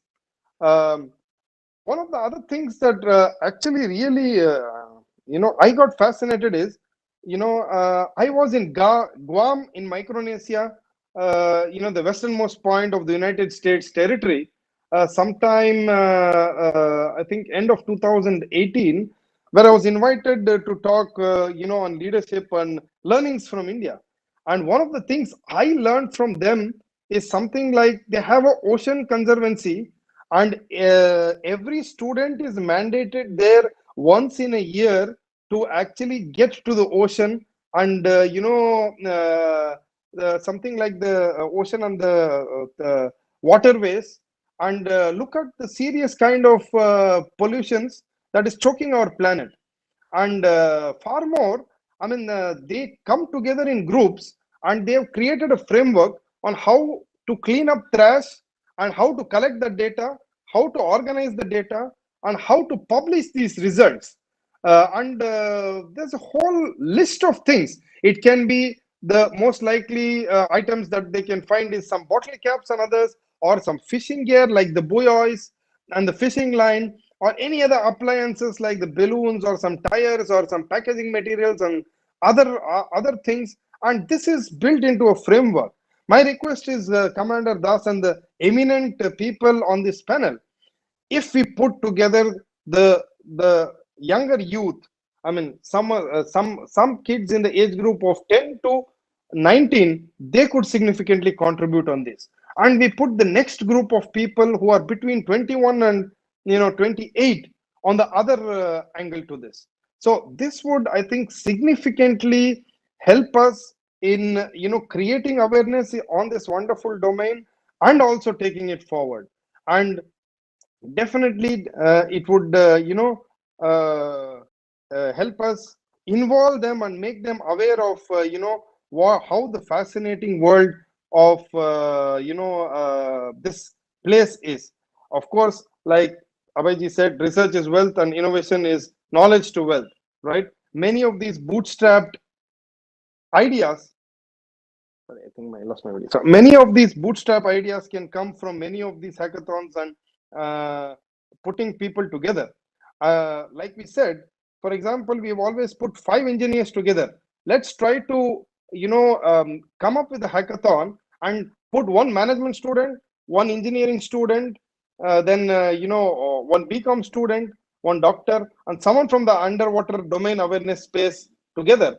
And then, it gives a holistic idea for a startup, because 2 people together on a project, 2 engineers together can think on the engineering line, but 5 people from 5 domains can think in 5 different lines, and that comes together, and that, is routed, through the ministry and, through your foundation and through this program. Well, on that note, thank you very much for giving me this humble opportunity. I'm really honored when I spoke to Commander Das and Prafulji and told them, you have very, very, very eminent personalities and I might look young. They said, no, Karthik, you have to say a few words. And I don't know whether I could add a lot of value. But thank you again, Commander Arnab Das, and this esteemed gathering for giving me an opportunity. And I would look forward to work with all of you from any of the organizations I have worked with before, and put this together, because I have always believed the last 20 years, when someone asked me, why do you do so much for Rotary and UNICEF and other programs, they said, I was sitting once in the last bench, and I think I have put a mandate for myself that what I have learned I would pass on to the next generation, and they pass on to the next generation, and it goes forward. If the odds are against us, we are stronger. Thank you, sir, and back to you. Thank you so much, Karthik. You never leave an opportunity to impress us, and every meeting of yours has been at a different level. And thank you very much.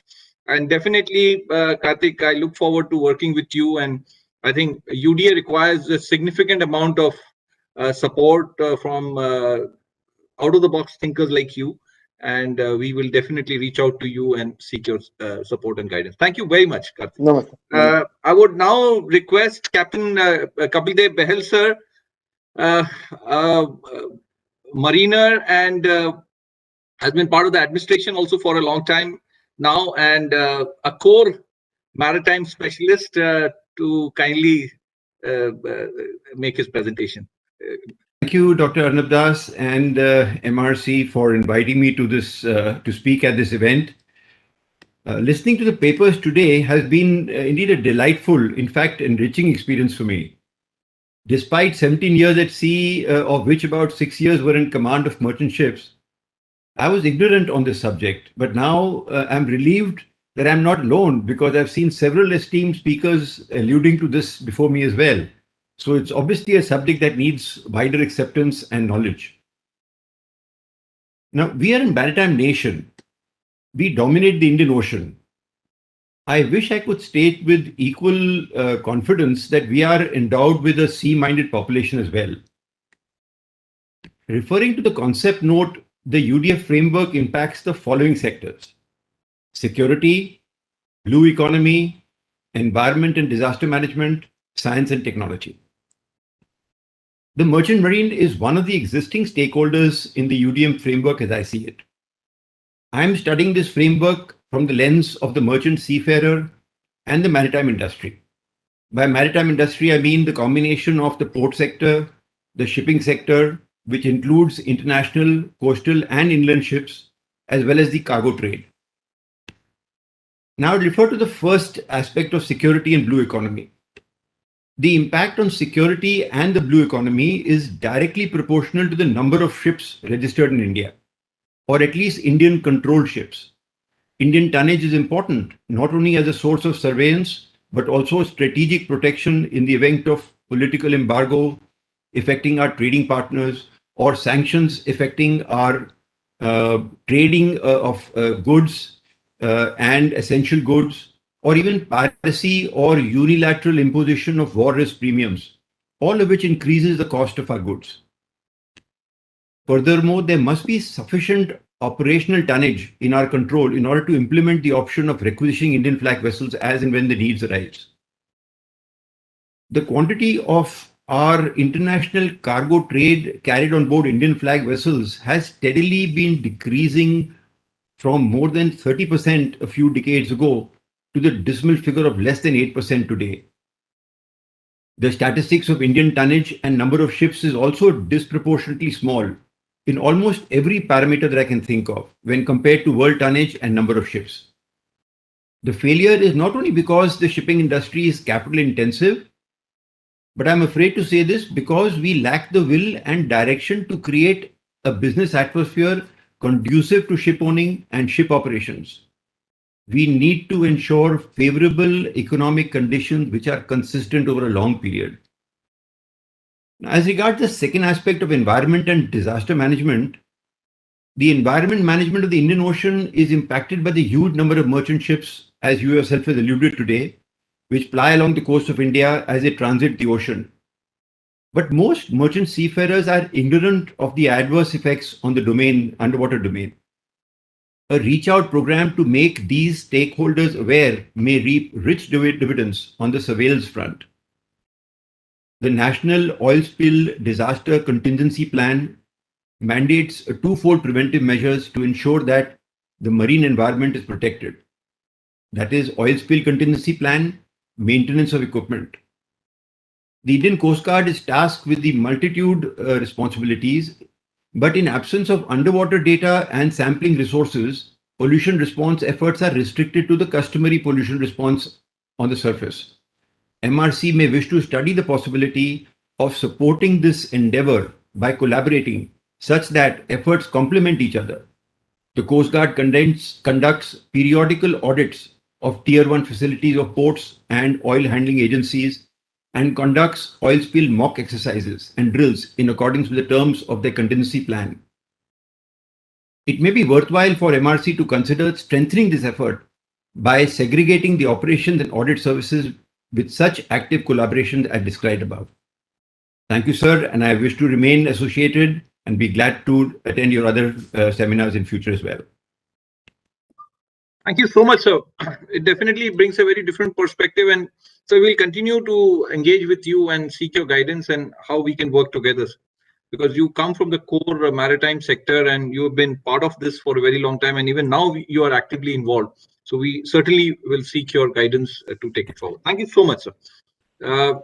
Now, I would request Dr. Ajay Kumar, sir, to kindly make his presentation. Ajay, sir, has a very different career profile, starting with a MBBS doctor.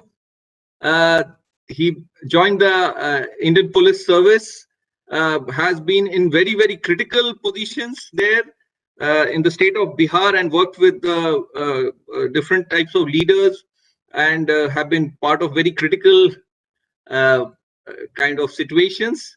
Then sir was in the corporate life. He worked with the Tatas at the corporate office and have been doing a whole lot of things. And now sir is, then he was a member of parliament, and he continues to do a lot of contribution to the COVID effort also. Sir is heading a company, and to us, sir has been a great mentor. Thank you so much, sir. We've had some very, very insightful interactions with you, and we continue to seek your guidance. Thank you so much, sir, for joining us. Ajay Kumar, sir, please. So, first of all, thank you, Commander Arnab. Thank you, Praful, and all the distinguished colleagues on the panel.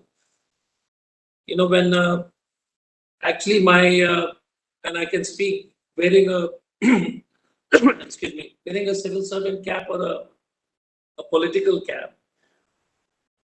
The fact is that the underwater domain awareness is actually minuscule even amongst the policymakers. Forget, you know, the general public awareness. So I was hearing lots of speakers earlier speaking on involving young people, and that's fantastic. But the fact is that majority of the political class inside the parliament or outside are totally unaware. I was earlier in the Defence Committee when I was a member of Parliament from Jamshedpur. And neither is there a patience to understand, and maritime issues are complex, and neither is there an effort to educate them. So they're two parallel, what you would say in a simpler form is that it's a making of a perfect storm. So I'll first give an aspect from the Parliament perspective. The parliamentarians are very poorly briefed on the maritime security. Forget any kind of security. And there needs to be a significant change there. And how do we do it? I think the Maritime Research Centre and all of you who are like what the PRS has done in terms of legislation. There's an organization called the PRS which does a remarkable job in educating MPs. But again, if you look at the PRS does a seminar discussion every day during the Parliament session. But the attendance is less than 1% of the population of the Parliament. So there is no premium on being an educated parliamentarian. So that's the first challenge you have. Understanding it, and only unless the political leadership understands. And since the political leadership doesn't understand, either it is outsourced, and if it is outsourced to the professionals like the naval officers, the Coast Guard, the various maritime experts, that is also still okay. But the inability to, for them to communicate effectively, understand those challenges is one aspect. I can't claim to have any great knowledge on the maritime security, because I can speak from what I read as much as I can. It was a very good article, I think, by Mr. Raja Menon the other day in the Indian Express on speaking on China and how we can use a leverage on the Indian Ocean and the Bay of Bengal, the Indian Ocean specifically, to multiply our influence to ensure that we are safe on our western and eastern borders. Now, those kind of discussions need to happen at the parliamentary level. The second thing which was very interesting, so there are three buckets, I'll just make it a short, but so there are three buckets. One is the parliament needs to be more engaged. It doesn't seem to be happening. How do we resolve that? Is something which we need to understand, that because the level of knowledge and the interest is minuscule. Then the civil servants seem to be gloriously ignorant of what's happening. I was in Andamans a few days back, went for a political discussion. Now, Andamans is very interesting because Andamans has got over 380 odd islands which are uninhabited, 40 islands which are inhabited. One of the islands belongs to Burma, where the Chinese have built a tarmac. They built an Air Force tarmac there. So makes it very dangerous for the from the Indian perspective. But the fact is that we have 400 odd islands uninhabited, because we don't think it's important from a security perspective. It's first challenge as far as the even basic understanding of what is important. Same thing with Lakshadweep, same thing with other islands. The civil servants there who come in from the Union Territory cadre come in for a couple of years and they don't look at the Andamans or Lakshadweep as home. So that's the second challenge. Then the policy makers who get into the Ministry of Defense and the Ministry of Environment or Ministry of Education, Department of Education, have no clue by and large about the maritime issues, opportunities in the blue economy. So how do we educate parliamentarians? How do we educate, before we start educating students, right? How do we educate the bureaucrats is very critically important. There was lots of noise when the attack on Mumbai happened. And the Coast Guard suddenly became a very important aspect. I was in the parliament at that time and we started making those political outposts. We made those police outposts and the Coast Guard outposts and strengthened them. But those are very short-term perspectives, right? So that is one aspect. The third aspect is I strongly believe, and I'll give you a life example. I did my medicine from a place called Jipma, Pondicherry. Now, There were lots of guys from Andaman who used to come and study in Jipman because government used to nominate a few seats. So most of the seats were from the entrance exam, but there were some seats which were for people from Andamans and Northeast and other places, Lakshadweep. There was some kind of a quota. But the moment the government of India made a medical college in Andamans, it significantly changed the healthcare setup. So the fact is that if you want to do underwater domain awareness, I think we must start with Kakinada, Visakhapatnam, Chennai, Trivandrum, Cochin, Andaman, Lakshadweep, Calcutta. Because to expect somebody from Bhopal to have an inkling of what's happening, not happening. So and I'll tell you, my dad also used to be a civil servant, so I'll tell you on government, and I've been a government servant. So one thing we need to understand is, this is a space where the government needs to take a very, very serious intervention. Build capacities, creating maritime institutes, strategic institutes across. Otherwise, we are just making India much more vulnerable, not understanding how badly we are. How do we strengthen the economic? So how do we look at the maritime underwater domain awareness and not only underwater, even the maritime awareness? How do we build a strategy which includes security, which includes economy, which includes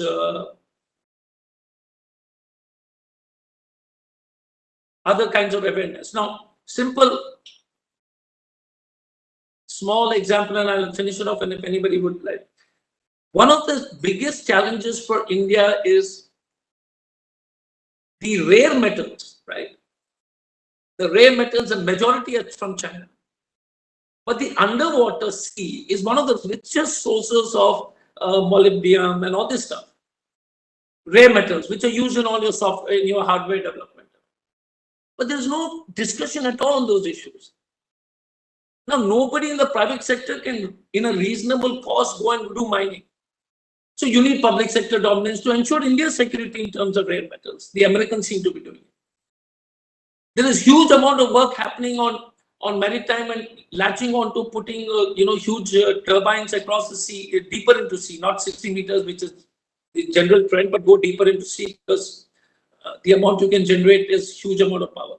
But no discussions in India at all. So I think the first issue is educate the politicians, the parliamentarians, educate the bureaucrats, and then you have some chance of shifting the needle. Otherwise, I've seen it myself personally when I was in the defense committee and all. Nobody seems to have the interest, nobody seems to have the inclination, nobody seems to understand how it is critically important. Most of the debates, discussions are so facile and so unimportant. So that's the point. So I think the Maritime Research Institute can first start off educating the civil servants and the politicians. It's not an easy thing. I've seen PRS trying to educate the MPs and different members of the legislative assembly. It's not easy. But you can start off with those legislative assemblies like Pondicherry, like Kerala, Tamil Nadu, these are Andaman public representatives from the Panchayati Raj system, and the civil servants who are engaged, and then obviously the military people. I think those are the things we need to actively pursue if you want to make a significant impact. Otherwise, and the capacity building and institutions of excellence all along the coast, because Hyderabad or Bangalore will be least interested in marine biology. Hyderabad and Bangalore will be least interested, or Delhi will be least interested in underwater flora, underwater security, overwater security. And that's my view. So I think if we sharpen our focus on to educating these guys, we would be doing. That's my view. And thank you so much for the opportunity. Really, and I want to thank Commander Arnab Das and Praful, because seriously speaking, these are stuff which nobody seems to be bothered and which is critically important for this country. From a citizen's perspective, you don't even see it in main TV discussions. I've been a spokesperson for the Indian National Congress, and I've never attended a debate on maritime security for sure. I've never attended any discussion on blue economy. For that matter, I've never attended any debate on economy, so forget blue economy, because everything else is so. So that's my view. I think these are how we need to push the envelope on those discussions. So thank you very much, and power to you, Commander Das and Praful, and I know that the panel has got distinguished people. Professor Nalapat is there, General Venkatesh, and all people. I mean, sorry if I'm not taking everybody's name, because then, but I'm very, very honored to be in the, you invited me for this discussion. Thank you so much, and God bless. Thank you. Thank you so much, sir. We have taken note, and I think, as always, you've been very frank, and it does help us, sir. And we are definitely looking at that direction. And that's probably also the reason that we have requested you to join, because we are trying to make. We had Mr. Suresh Prabhu also earlier, and we've been meeting him, and we've had some more people, and definitely that's a focus area, and we are reaching out. And I have been slotted to make a presentation to the Parliamentary Standing Committee on Education to start with, but different parliamentary committees we are trying to reach out, and even the state, I mean, all the 9 coastal states, as you mentioned, we are going to start with. In fact, Pratap Hiblikar sir is also here, and we are working together on certain aspects. But because, sir, UDA has multiple dimensions. I mean, security is just one of them. So multiple aspects, specific committees and specific groups we would like to work out. I met the Minister Shipping also during my visit to Delhi, and we have requested him. And I think government is serious, but as you said, the mechanism has to be worked out, and how well we can work out that mechanism is going to see how we go forward in the future. Absolutely. Thank you. In fact, that brings us to the last speaker of the day, and I think who better than Madhav Nalapat sir, and I mean, he's the first professor of geopolitics in the country with a huge understanding of such issues, and I am not going to spend too much time in trying to introduce sir, because everybody knows him so well, and wherever we have discussed, sir's name has been mentioned, and we are so happy to have you on board today, sir. Thank you so much for joining us, sir, and I would request you to kindly make your presentations. Thank you, Arnab. I'm honored to be here today, and I must say I was very glad to listen to my friend Dr. Ajoy Kumar's presentation. The point is, Arnab, that we are now in a completely different kind of era. And if I may say so, using an old cliche, it's the era of the end of illusion. You know, there have been multiple illusions that have driven our policies. It's very risky, very frankly, when policy is driven by dreams, by illusions, and by misinterpretations and misunderstanding of who our friends are, who our enemies are, the degree of enmity, the degree of friendship, etc., etc.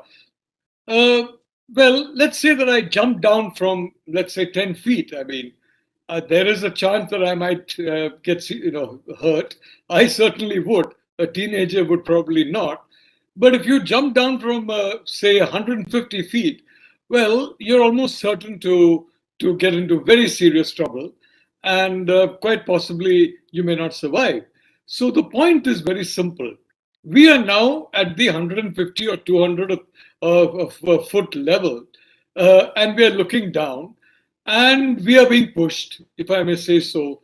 So if, God forbid, the push succeeds and we do not jump, well, I mean, if anybody has tried jumping from 150 or 160 feet, well, if that person has survived, then that person can tell you what is the situation. So, our illusions have not been ended by argument or by discussions or anything of the kind. These are very, very important. There's no doubt about it. They have been abandoned by the sheer force of events. And almost all of us in this room have been through, if I may say so, very rapid transformations in our view of the world, in our view of the region, in our view of India, its capabilities, and the view of exactly what India's challenges are. and their capabilities. There has been a complete change in the last few years on that. I would say around 2015, 2016 is when this kind of the end of illusion started operating. And I would say by about 2022, 2023, that era is going to be completed, in the sense that by that time, it's very probable that the force of that effort to push us down from 150, 160 feet will be pretty substantial, unless, of course, in the meantime, we succeed in building up a countervailing force. You saw, I mean, the Indian Navy is Air Force, our military. We are really, I'm truly privileged to be among a group of people who have served in uniform, and and I can tell you, I know that I mean, the example of General Venkatesh is here from my university, that once you serve in uniform, what are you doing? You're essentially saying that my life is secondary to the life of the country and to the safety and security of the people of the country. You're putting that safety and security beyond your own life. And I think there's nothing more precious to a human being than life, because everything else is useless if there's no life. So there is an end to illusion. And what is illusion? The illusion is first that conflict is not really possible. Now, there are different definitions of conflict. I apologize if for some people here, this is, if I may say so, I'm reciting the alphabet, somebody who knows the language. For example, take China. To the Chinese strategic thinker, and we're talking of a span of at least around 2,000 years. The Chinese have stretched that to 5,000 years, and some are now stretching it to beyond that. But we can track it to around 2,000 years. They define war in a very broad sense. And they define war by the objective of war. And the objective of war, whether to a Chinese or to an Indian or to an American or to a Brit or whoever, is essentially to dominate the mind. To the Americans, it's not been very, they're not too worried about winning hearts. They believe that if you catch, an individual, and then you need not win the heart. The man will have to do what you say. Well, the Chinese are a little more subtle in these matters. They would like to win hearts and minds as well, if possible, through social media and whatever else, etc. But when they cannot, they will use a variety of theaters. One of the theaters will be society. And some of us have been tracking, for example, the use by China in India by the Sino-Pak Alliance, in the United States by the Sino-Russian Alliance, the very clever use of bots to ensure that the fringes of society start expanding at the cost of the moderate middle. Now, you know as well as I do, Commander, that it's very important for stability in society that the moderate middle, if it's not expanding at the expense of the fringe, which actually is the desirable outcome or the desirable eventuality, well, it certainly should not be shrinking. But there is an organized effort through social media, and this has been organized. Experts who are doing this kind of thing. My point is very simple. I am an expert in absolutely nothing. Geopolitics is an extremely broad church, and what you do is find out experts, then you get different pieces of a jigsaw together, and you try and put the right pieces together, and in such a way that what the jigsaw becomes clear, that enough pieces are put together to make the jigsaw clear. Well, the fact is that the fringes in the United States, the fringes in India, and please understand, Commander, I am not talking of a religious fringe. I am not talking of a political fringe. Frankly, these are not important distinctions. I'm talking of attitudes of the mind, the hatred for the other. It could be in the case of, for example, in the case of the United States, Republican for Democrat, especially, what they call, they're calling the entire Democratic Party a socialist party. The Democrats are calling the Republicans a party of, POT, party of Trump. There are elements of truth in that, and there are also elements of mischief. And frankly, that is human life, that is human conduct. We have each of us elements of mischief and elements of goodness and truth in us. So what is happening for the last several years in the United States and India, definitely, frankly, it takes a certain amount of effort to track down these bots, etc. I'm sure that Ajit Doval, whom I know very well, must be working very hard at it. But Ajit is a very tight-lipped person, which an individual in his position has to be.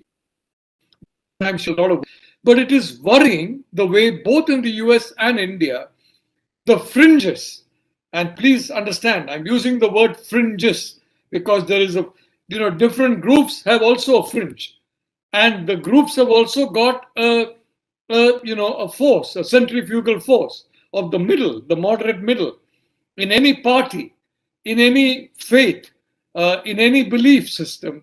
You have the centrifugal force of what is called the central tendency in statistics, the mean, median, mode, central tendency. Any of us who have had some passing acquaintance with statistics is aware of that. But what happens if you have the centripetal forces are active and the centrifugal forces are not active, are somehow getting slowly overawed by the centripetal forces here? Look, what I want to say very, very clearly is that there is an organized effort by the Sino-Pak lobby, definitely in India, the Sino-Russian lobby, definitely in the United States, that these democracies should have the centripetal forces expand and the centrifugal forces contract. And we can see that to some extent succeeding in our dialogues. For example, I've been struck, very frankly, by the tone of a lot of social media dialogues.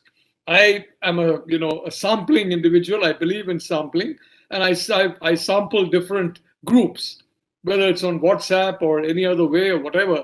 And it's very interesting how it's all black and white. Life is not black and white. Life is always shades of in between. They're first of all multi-hued, hopefully, but they're definitely shades of gray.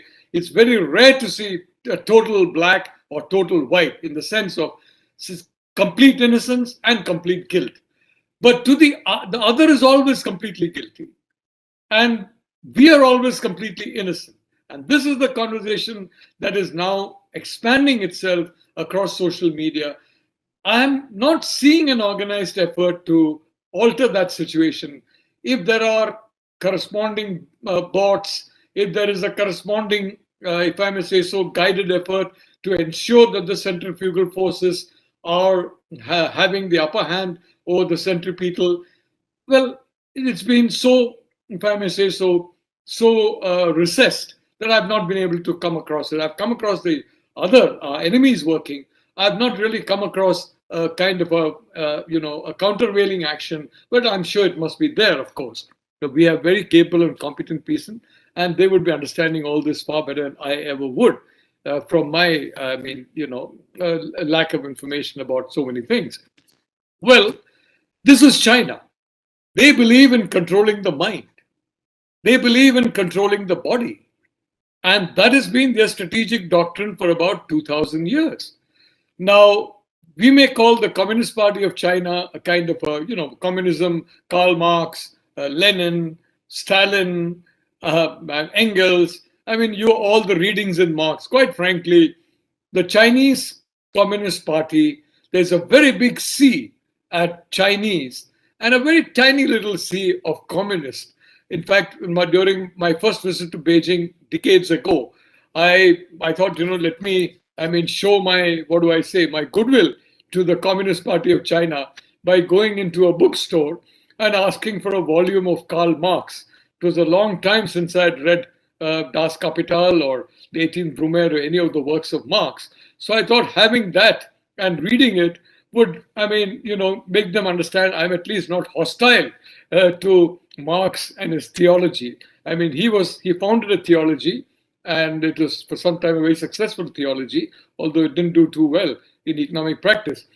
I went to about 5 or 6 bookshops, because when you go to China, you're the guest of the Communist Party.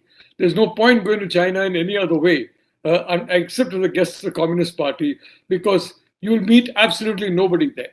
And certainly you won't meet anybody in authority. We went to about 6 or 7 bookshops because the Chinese are very persistent people. And when my minder was told, look, I want to get a book, the readings of Karl Marx, in none of those 6 or 7 was there a book by Karl Marx, by Engels, by Lenin. There were some biographies of Stalin, but in the local languages, but nothing else. And most importantly, the shopkeepers, the booksellers, I mean, none of them knew who Karl Marx was. So I think that was a lesson to me as to how deep Marxist influence is in China. And we saw that. We have seen that for the 1980s. I mean, the time in which Deng Xiaoping began his economic reforms in China. There's very little of any. I mean, Karl Marx would certainly, if he had he would certainly have turned violent if he had seen the Chinese communists and still, in a sense, pretending to respect him. What I'm saying is, they are people who have a goal, and this goal has not changed for 2,000 years. And that goal is the maintenance of the Middle Kingdom. When they define the Middle Kingdom, it means what we call the center of gravity. Their term is Middle Kingdom. Our term is center of gravity. The center of gravity of the world, the center of gravity of global geopolitics, the natural way of life, the healthy way of life, according to them, is if China once again becomes the geopolitical center. And you can see Mao, for example. Mao represented that peasant tradition in China. And you must understand that there have been peasant rebellions and there have been peasant takeovers in China, as in Europe, and of course in India. There was a whole-scale land reform soon after independence, and the feudal people were removed. In the 1969, Mrs. Gandhi removed all the royal families. And I mean, her cultural revolution and the cultural revolution that took place in India in the 50s, 60s, 70s, I would say, it was more or less complete by the mid-70s, is as profound as the cultural revolution that took place in China, and which actually, although it did affect the Chinese people, it basically affected the Chinese Communist Party. The leadership was almost completely eliminated. Mao completely eliminated the leadership because they, frankly, did not like his concepts. And and as a consequence, Deng Xiaoping was able to write on a clean slate, tabula rasa, whatever you'd like to call it. And he wrote an economic reform program, which frankly, even a socialist like Bernie Sanders would not accept. I can tell you in India, no government has accepted the kind of frankly capitalist ideas that were enshrined as communist doctrine by Deng Xiaoping, using the vacuum of the created by the Cultural Revolution. Now, you could have had extreme, statists, Stalinists, for example, get into that vacuum. For some happenstance, China got Deng Xiaoping. I think, frankly, the Chinese were lucky in that particular leader. In the sense of Mao, we all know the history of Mao, how many people he killed, how many do. And we're all surprised that we go there. And frankly, there's a lot of admiration about him, just as there is about Stalin. Stalin is explainable. The Second World War, it was Stalin finally, after the disastrous mistakes he had made in the past of almost destroying the armed forces in his purges, he brought the nation together. And when it was almost certain that the Soviet Union would be occupied completely by Germany, he resisted. He was nimble enough. Churchill and Roosevelt, again, Britain was fortunate. America was fortunate in having a Roosevelt and a Churchill, and Stalin had no compunction in reaching out to them. As Churchill said very openly, if it is necessary to destroy Hitler, it is necessary to have a pact with the devil and to have a partnership with the devil himself. I would be the first person to go to the devil and offer a pact. I think that was a very sensible policy. I'm sorry that in India, we are still a bit idealistic about these things. And we leave a few devils alone, even though, I mean, in our mythology, devils are even as useful, if I may say so, or at least almost as useful as the devas are. So I really like to say that Mao doubled the territory of China. India, we lost a lot of territory, but now we have the Republic of India.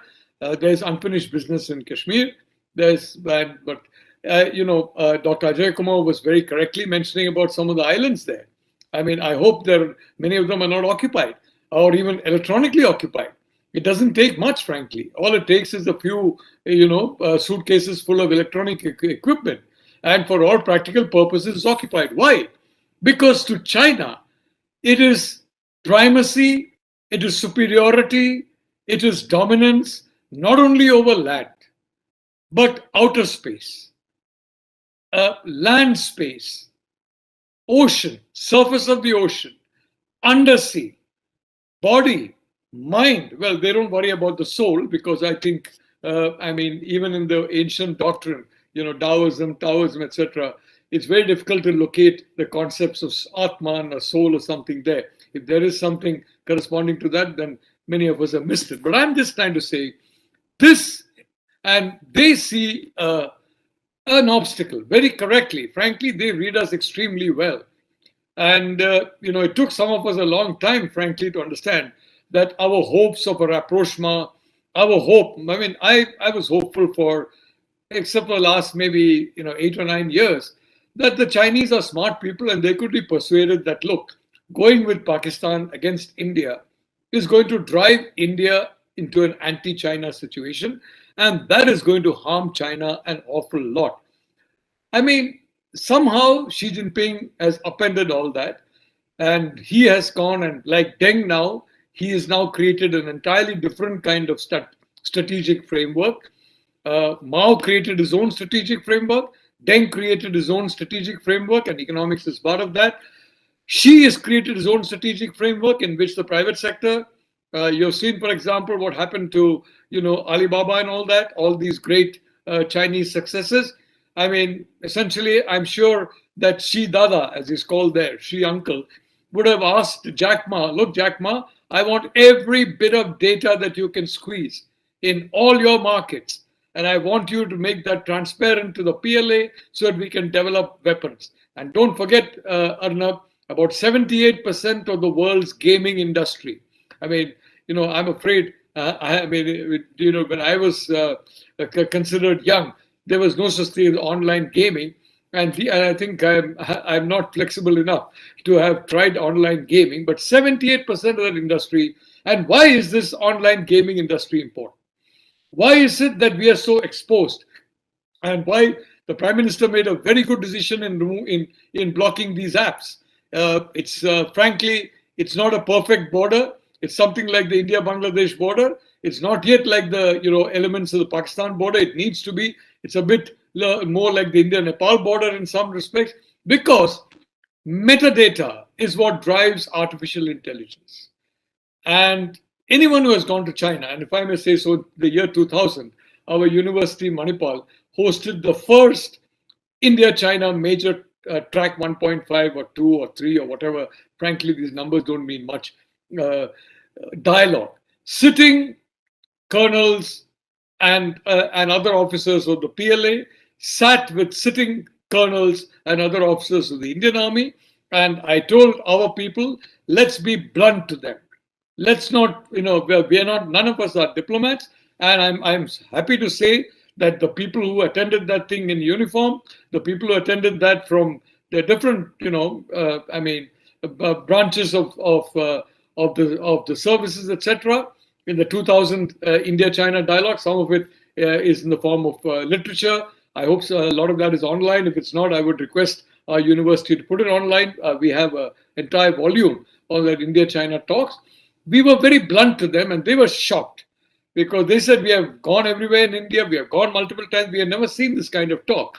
And regrettably, even today, a lot of the talk is very, if I may say so, it's very, I mean, it's not direct. We gave a very direct talk that you guys are definitely not friendly to us. You're doing this and this and this. And frankly, we don't like it. There was a very direct conversation that was there in the year 2000. And they went back a little upset. And I think they were convinced that the group represented there was some kind of an agitprop group. And they didn't really represent the real opinion of the Indian possibly they did not, but they represented the truth. They represented the facts of life. And the reality is that today we are facing up to the facts of life, not because we are planned ahead, but because the facts of life are staring us in the face. I mean, you had the First World War. I've studied the history of not so much the conflicts, because I leave that to the people in uniform. I've studied how wars began and how wars ended. That has been the trajectory of the war, of course. Why there was one winner, one loser. What was the evolving trajectory? Sometimes the winner, sometimes the loser. In the case of Hitler, he made the mistake of his life going after the Jewish community, because the Jewish community that finally ensured through the abundance of talent that they had, and which they were forced to, some of them fortunately survived. They're among the most brilliant people in the world. Hitler did a tremendous disservice to humanity by whatever he did. But whether it's a nuclear bomb or whether it's so many other, what Winston Churchill called the Wizard War. And the Wizard War, frankly, the British broke the Enigma Code by about 1942. From 1942 onwards, Hitler was completely transparent. His army, his Wehrmacht, his Luftwaffe, his navy, Admiral Dennett was transparent. And they never realized the unbreakable code had been broken in 1942. And it's no accident that from 1942 onwards, by the middle of 1942, I think there are so many, interesting battles. Things started going downhill for Hitler, and they never really recovered and went back uphill, except for small zigs and zags there. Well, I'd only like to say that, I've come across a lot of friends who say, well, don't worry, for example, let's say we buy equipment, and the equipment is from countries that are close to China, and that equipment may include some Chinese. Don't worry, we are smart enough, we can handle that. Well, I must say that, I don't postulate at any time that anybody is smart enough. Some challenge comes up, some situation comes up, and we need to plan for the worst, and we need to plan for contingencies, we need to plan for redundancies. And of course, this is, old thing to you. So what I want to say is why does this country dislike us so much? Because they know that just as they emerged as the tiger on the mountaintop of the Eurasian continent. Look, we are talking now about Asia and Europe. Now it's Eurasia. Your entire, Belt and Road program of Xi Jinping, which didn't make sense to accountants, frankly, to chartered accountants and to businessmen, but it makes sense from the point of view of creating a spinal column running right through Eurasia. And it makes a sense from the point of view of Xi Jinping getting rid of dollars, because the Chinese are actively working for a reset of the US dollar. They would like to see the US dollar collapse by 30-40% of its value suddenly over a period of days. And they're anticipating that. They're working for that. Well, you look at RT, Russian television, you will see that RT is openly talking about this happening now. Whereas some of us, years ago, we said, this is what the Chinese want. And the Americans are now slowly waking up to that. Because the reality is, being number one in the world, the dollar as the world reserve currency gives the Americans a tremendous amount of leeway in their economics, which other countries don't have. I've been in the media industry. I've been in I would say pretty reasonable positions, and I'm still advising several media companies. There's a big difference between being number one in a market and being number two in a market. The number one guy, newspaper or whatever, gets about 60 to 70% of the total advertising budget, ad spend. The other chap gets about 20%, 25%. The balance, all the others fight for the balance 5 or 10 or maximum 15%. So everybody else fights at 15%. This chap walks away with at least 50%, if not 60%. That's the advantage of being number one, besides being the world reserve currency. It is no accident that Xi Jinping went in for digital technology. I think that's the future, and digital currency. Now we are doing that. The Americans are doing that. They have got ahead. Now look, I want to make one thing very clear. China is not, in my view, a stable society. The Communist Party of China was a stable structure, but Xi Jinping's strategy and tactics is very oriented towards one, state control. And the entire growth of China from the 1980s onwards has been a decentralization of control. Now, the fact of the matter is that Xi Jinping has centralized authority in the office of the General Secretary to an extent that we have not seen except under Stalin. And Stalin began decentralizing when the Germans attacked him in 1941. And he realized that over-centralization does not work. Stalin he tried to destroy the leadership of practically every institution that he felt was strong enough to challenge him, including the Red Army. And he killed some of the finest officers of the Red Army. And I can tell you part of the explanation why for nearly a year and a half, if not more, the Red Army and the very valiant Russian people. I think the Indian people are magnificent soldiers. Russians are a close second. They're also magnificent soldiers. The Israelis are magnificent soldiers. These three, I would say, are the top soldiers in the world. But I'd like to say that Stalin got decentralized. And that was when the Soviet Union survived. She has re-centralized. Mao actually did not centralize. I mean, you're talking in terms of centralization. He destroyed the party. That is extreme decentralization. Everybody was on his or her own. You had multiple new cells coming, new doctrines coming, and you had the little red book of Mao, and that red book will tell you exactly what you want to hear, whatever you want to do. If you have power, you get, and you have some, sentence in the red book that you quote, and you can do what you like. So the reality is, decentralization was the key. Now re-centralization has taken place. The second thing is, frankly, I mean, again, pardon me, I'm using a whole, things which are not, if I may say so, in a scientific or academic setting, because let me say, a lot of what we discuss has absolutely no relevance to reality. Real life is a bit different, unfortunately, from some of the theoretical models that we discuss. I'd like to say that we have, for example, a Gujarati way of doing business and a Marwadi way of doing business. These days, fortunately, under Prime Minister Modi, business is much cleaner. And it's not only under Prime Minister Modi, it is a reality of the digital space. When a transaction goes digital, it can and will be tracked. You cannot eliminate it. You can avoid, destroy data here, destroy data there, no problem. But you will be able to track and trace it. So people are forced to go legitimate because systems can catch them. Today, somebody escapes. I mean, months or years from now, the entire trail of payments is going to be clear, because today the banking system, without digital banking, you can't really go in for large sums of money. So that's a good news. That transparency is coming no matter what. And the Prime Minister is pushing it very hard in his Digital India. There was Hong Kong at one time was a place you could be born and you could have a long life and depart and not see a single government agency. Everything could be done by telephone or online. Well, India, I think, will head in that direction, the digital direction, which is there. But what I want to tell you is very, very simple. What I want to tell you is that they are, in my view, Xi Jinping is taking a huge gamble. Deng Xiaoping was not a gamble, because the Chinese are even more shopkeepers than the British. They are born traders. They are born hagglers and bargainers.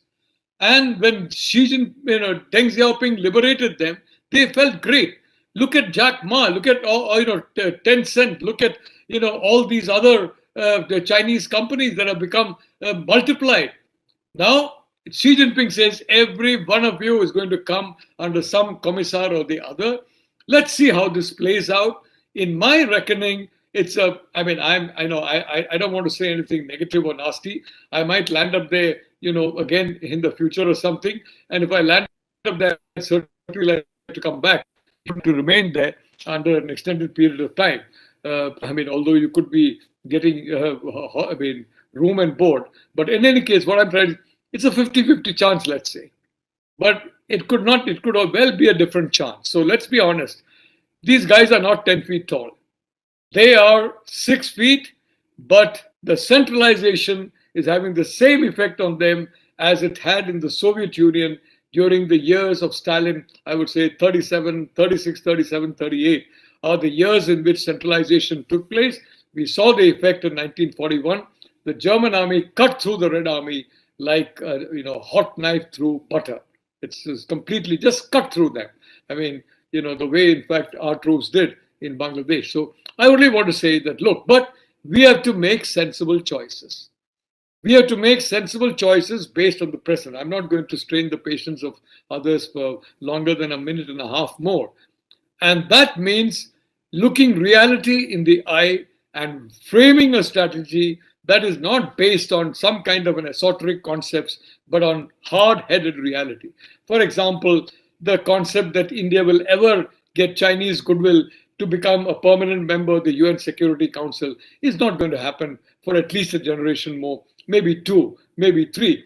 But depending on the trajectory of China, of course, during that generation, a lot of things could go wrong in China, a lot of things could go right in India, and that would be a geopolitical alliances. The Quad is a movement in that direction. Anthony Blinken was here. I am very certain that there would have been people in that delegation, meeting people in our delegation to make sure that as and when there is a fresh aggression by China, and some of us have been very clear that it is definitely going to happen. The question is when. Well, the Americans, I mean, the ones who have talked to me, have very clear. They would like to see a minimum of 1,500 individuals be returned with honor and circumstance in a prone position across the border to China. About 50, 60 you can conceal. Maybe 150, 200 you can conceal. 1,500 you cannot conceal. And that would have the same impact as an economic slowdown in China, if not worse, because Xi Jinping has built his credibility, his power base on the military, on military success, on conquering space, conquering sea space, conquering underwater space, taking over land space. And if regrettably, and I would like to say, as you know, every human life is precious. Although, if I may say so, if my country is at war, I certainly wish that our life is protected. And I'm not very concerned. I mean, frankly, not as concerned at all about the other life. But the Americans who I have talked to said that they are very clear that 1,500 at least should be sent back with honor to that part in a prone position, and they will remain in a prone position. It will be impossible. They should be sent back with full publicity. It could not happen in Galwan because of the circumstances of the situation. And secondly, even if we had this thing, generally we are a little squeamish about these things. I don't think that, personally, I don't think we should be so squeamish. Long back, one of our people was tortured by the Pakistanis. I mean, when I was consulted by friends in government, I said, look, show the world what Pakistan is. That they're a bunch of, the military there has got an animal mindset. It's not a professional army. But our people said, no, this is too, whatever. The same, the mindset that you had Kandahar, all right, let's ensure that nothing happens or whatever.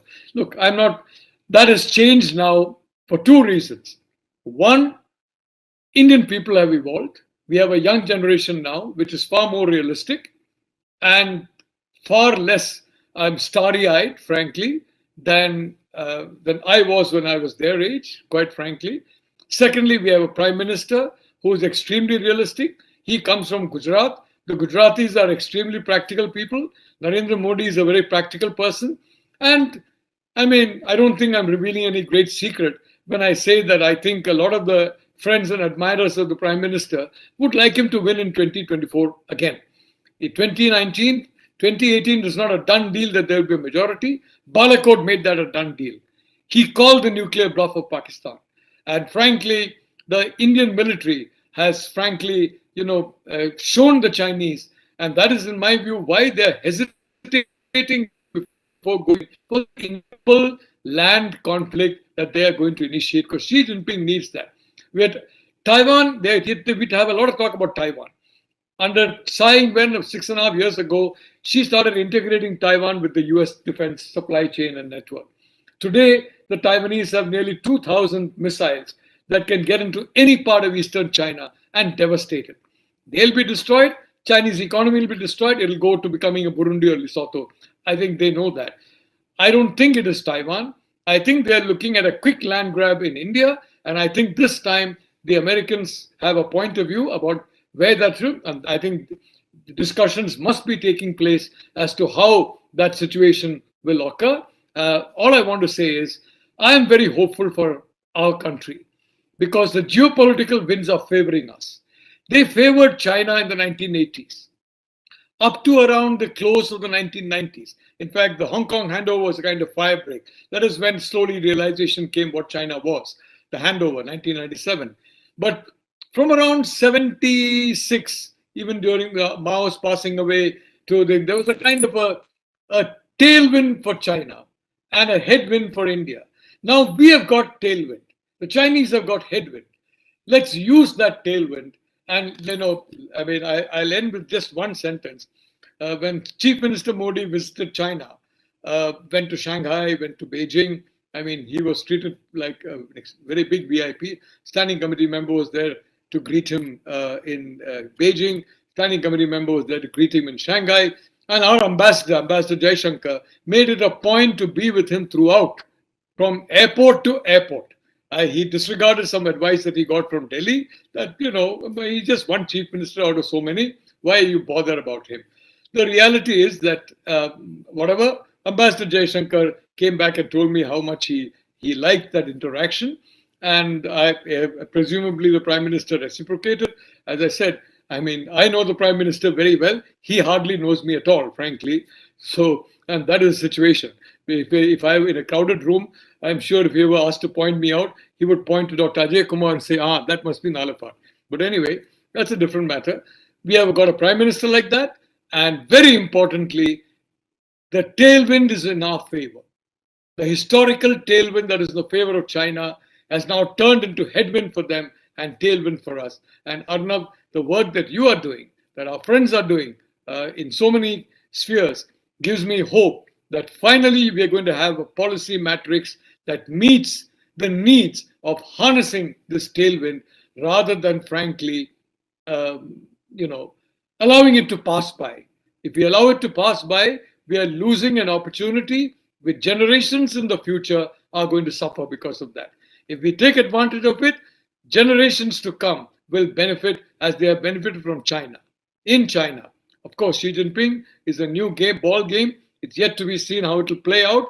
I have certain forecasts about him. I have certain forecasts about Prime Minister Modi. I just hope those forecasts turn out to be correct. Thank you, Arnab, for giving me this opportunity. Thank you so much. I think it's been a treat. We've had a diverse set of panelists and talking about the multiple aspects. And I think a new domain requires such diverse discussions. And we have had the best of people talking, right from the scientific community to the political spectrum to geopolitics to innovation. And we really thank everybody for this amazing interaction.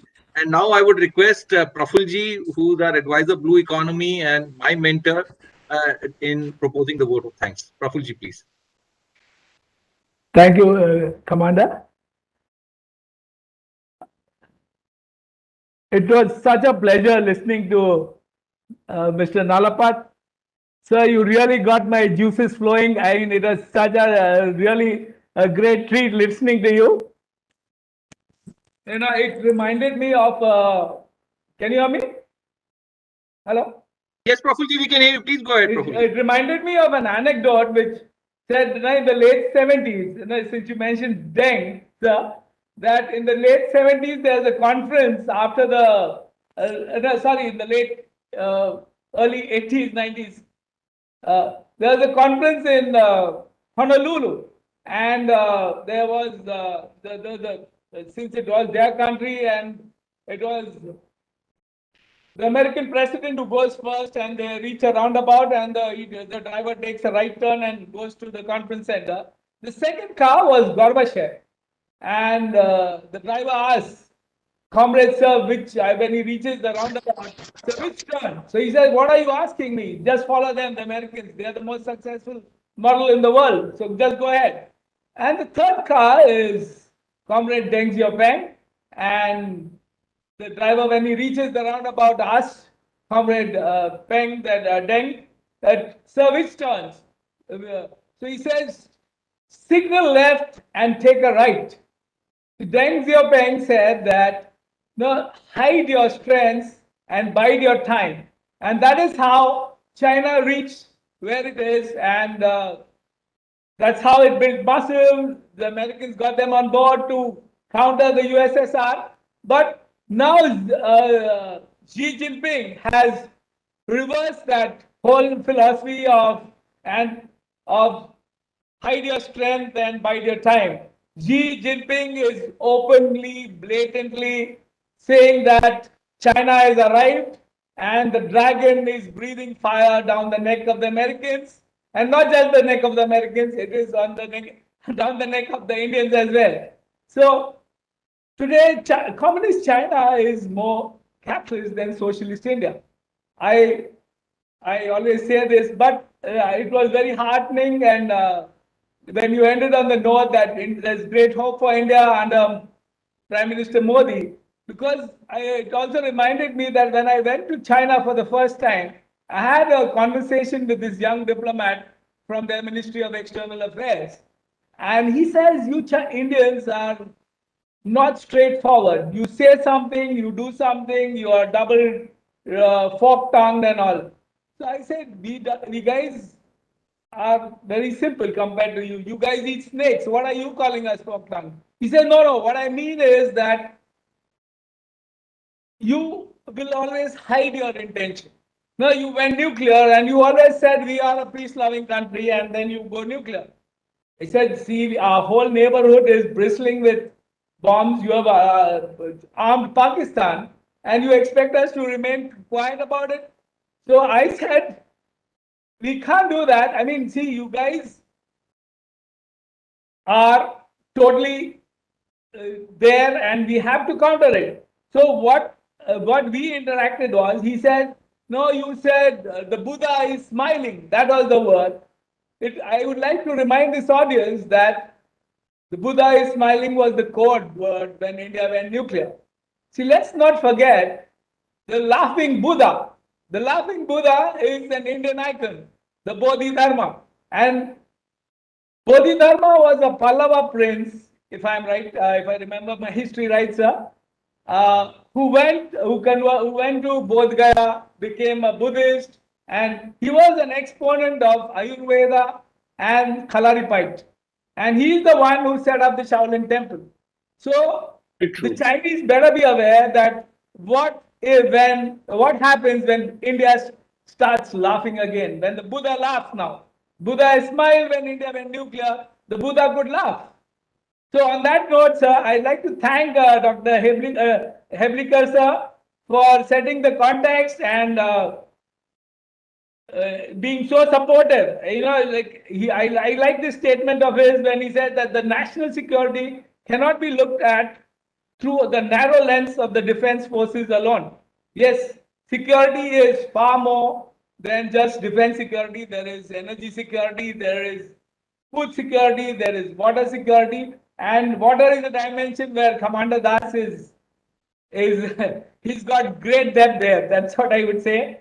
And thank you, Dr. Jerry, for connecting and being so encouraging and telling us how Lakshmi and Saraswati need to converge and how research needs to go on to knowledge and lead us to wealth.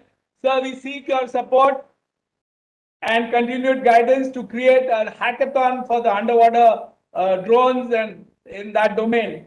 Thank you, sir. We look forward to your support. Thank you, Dr.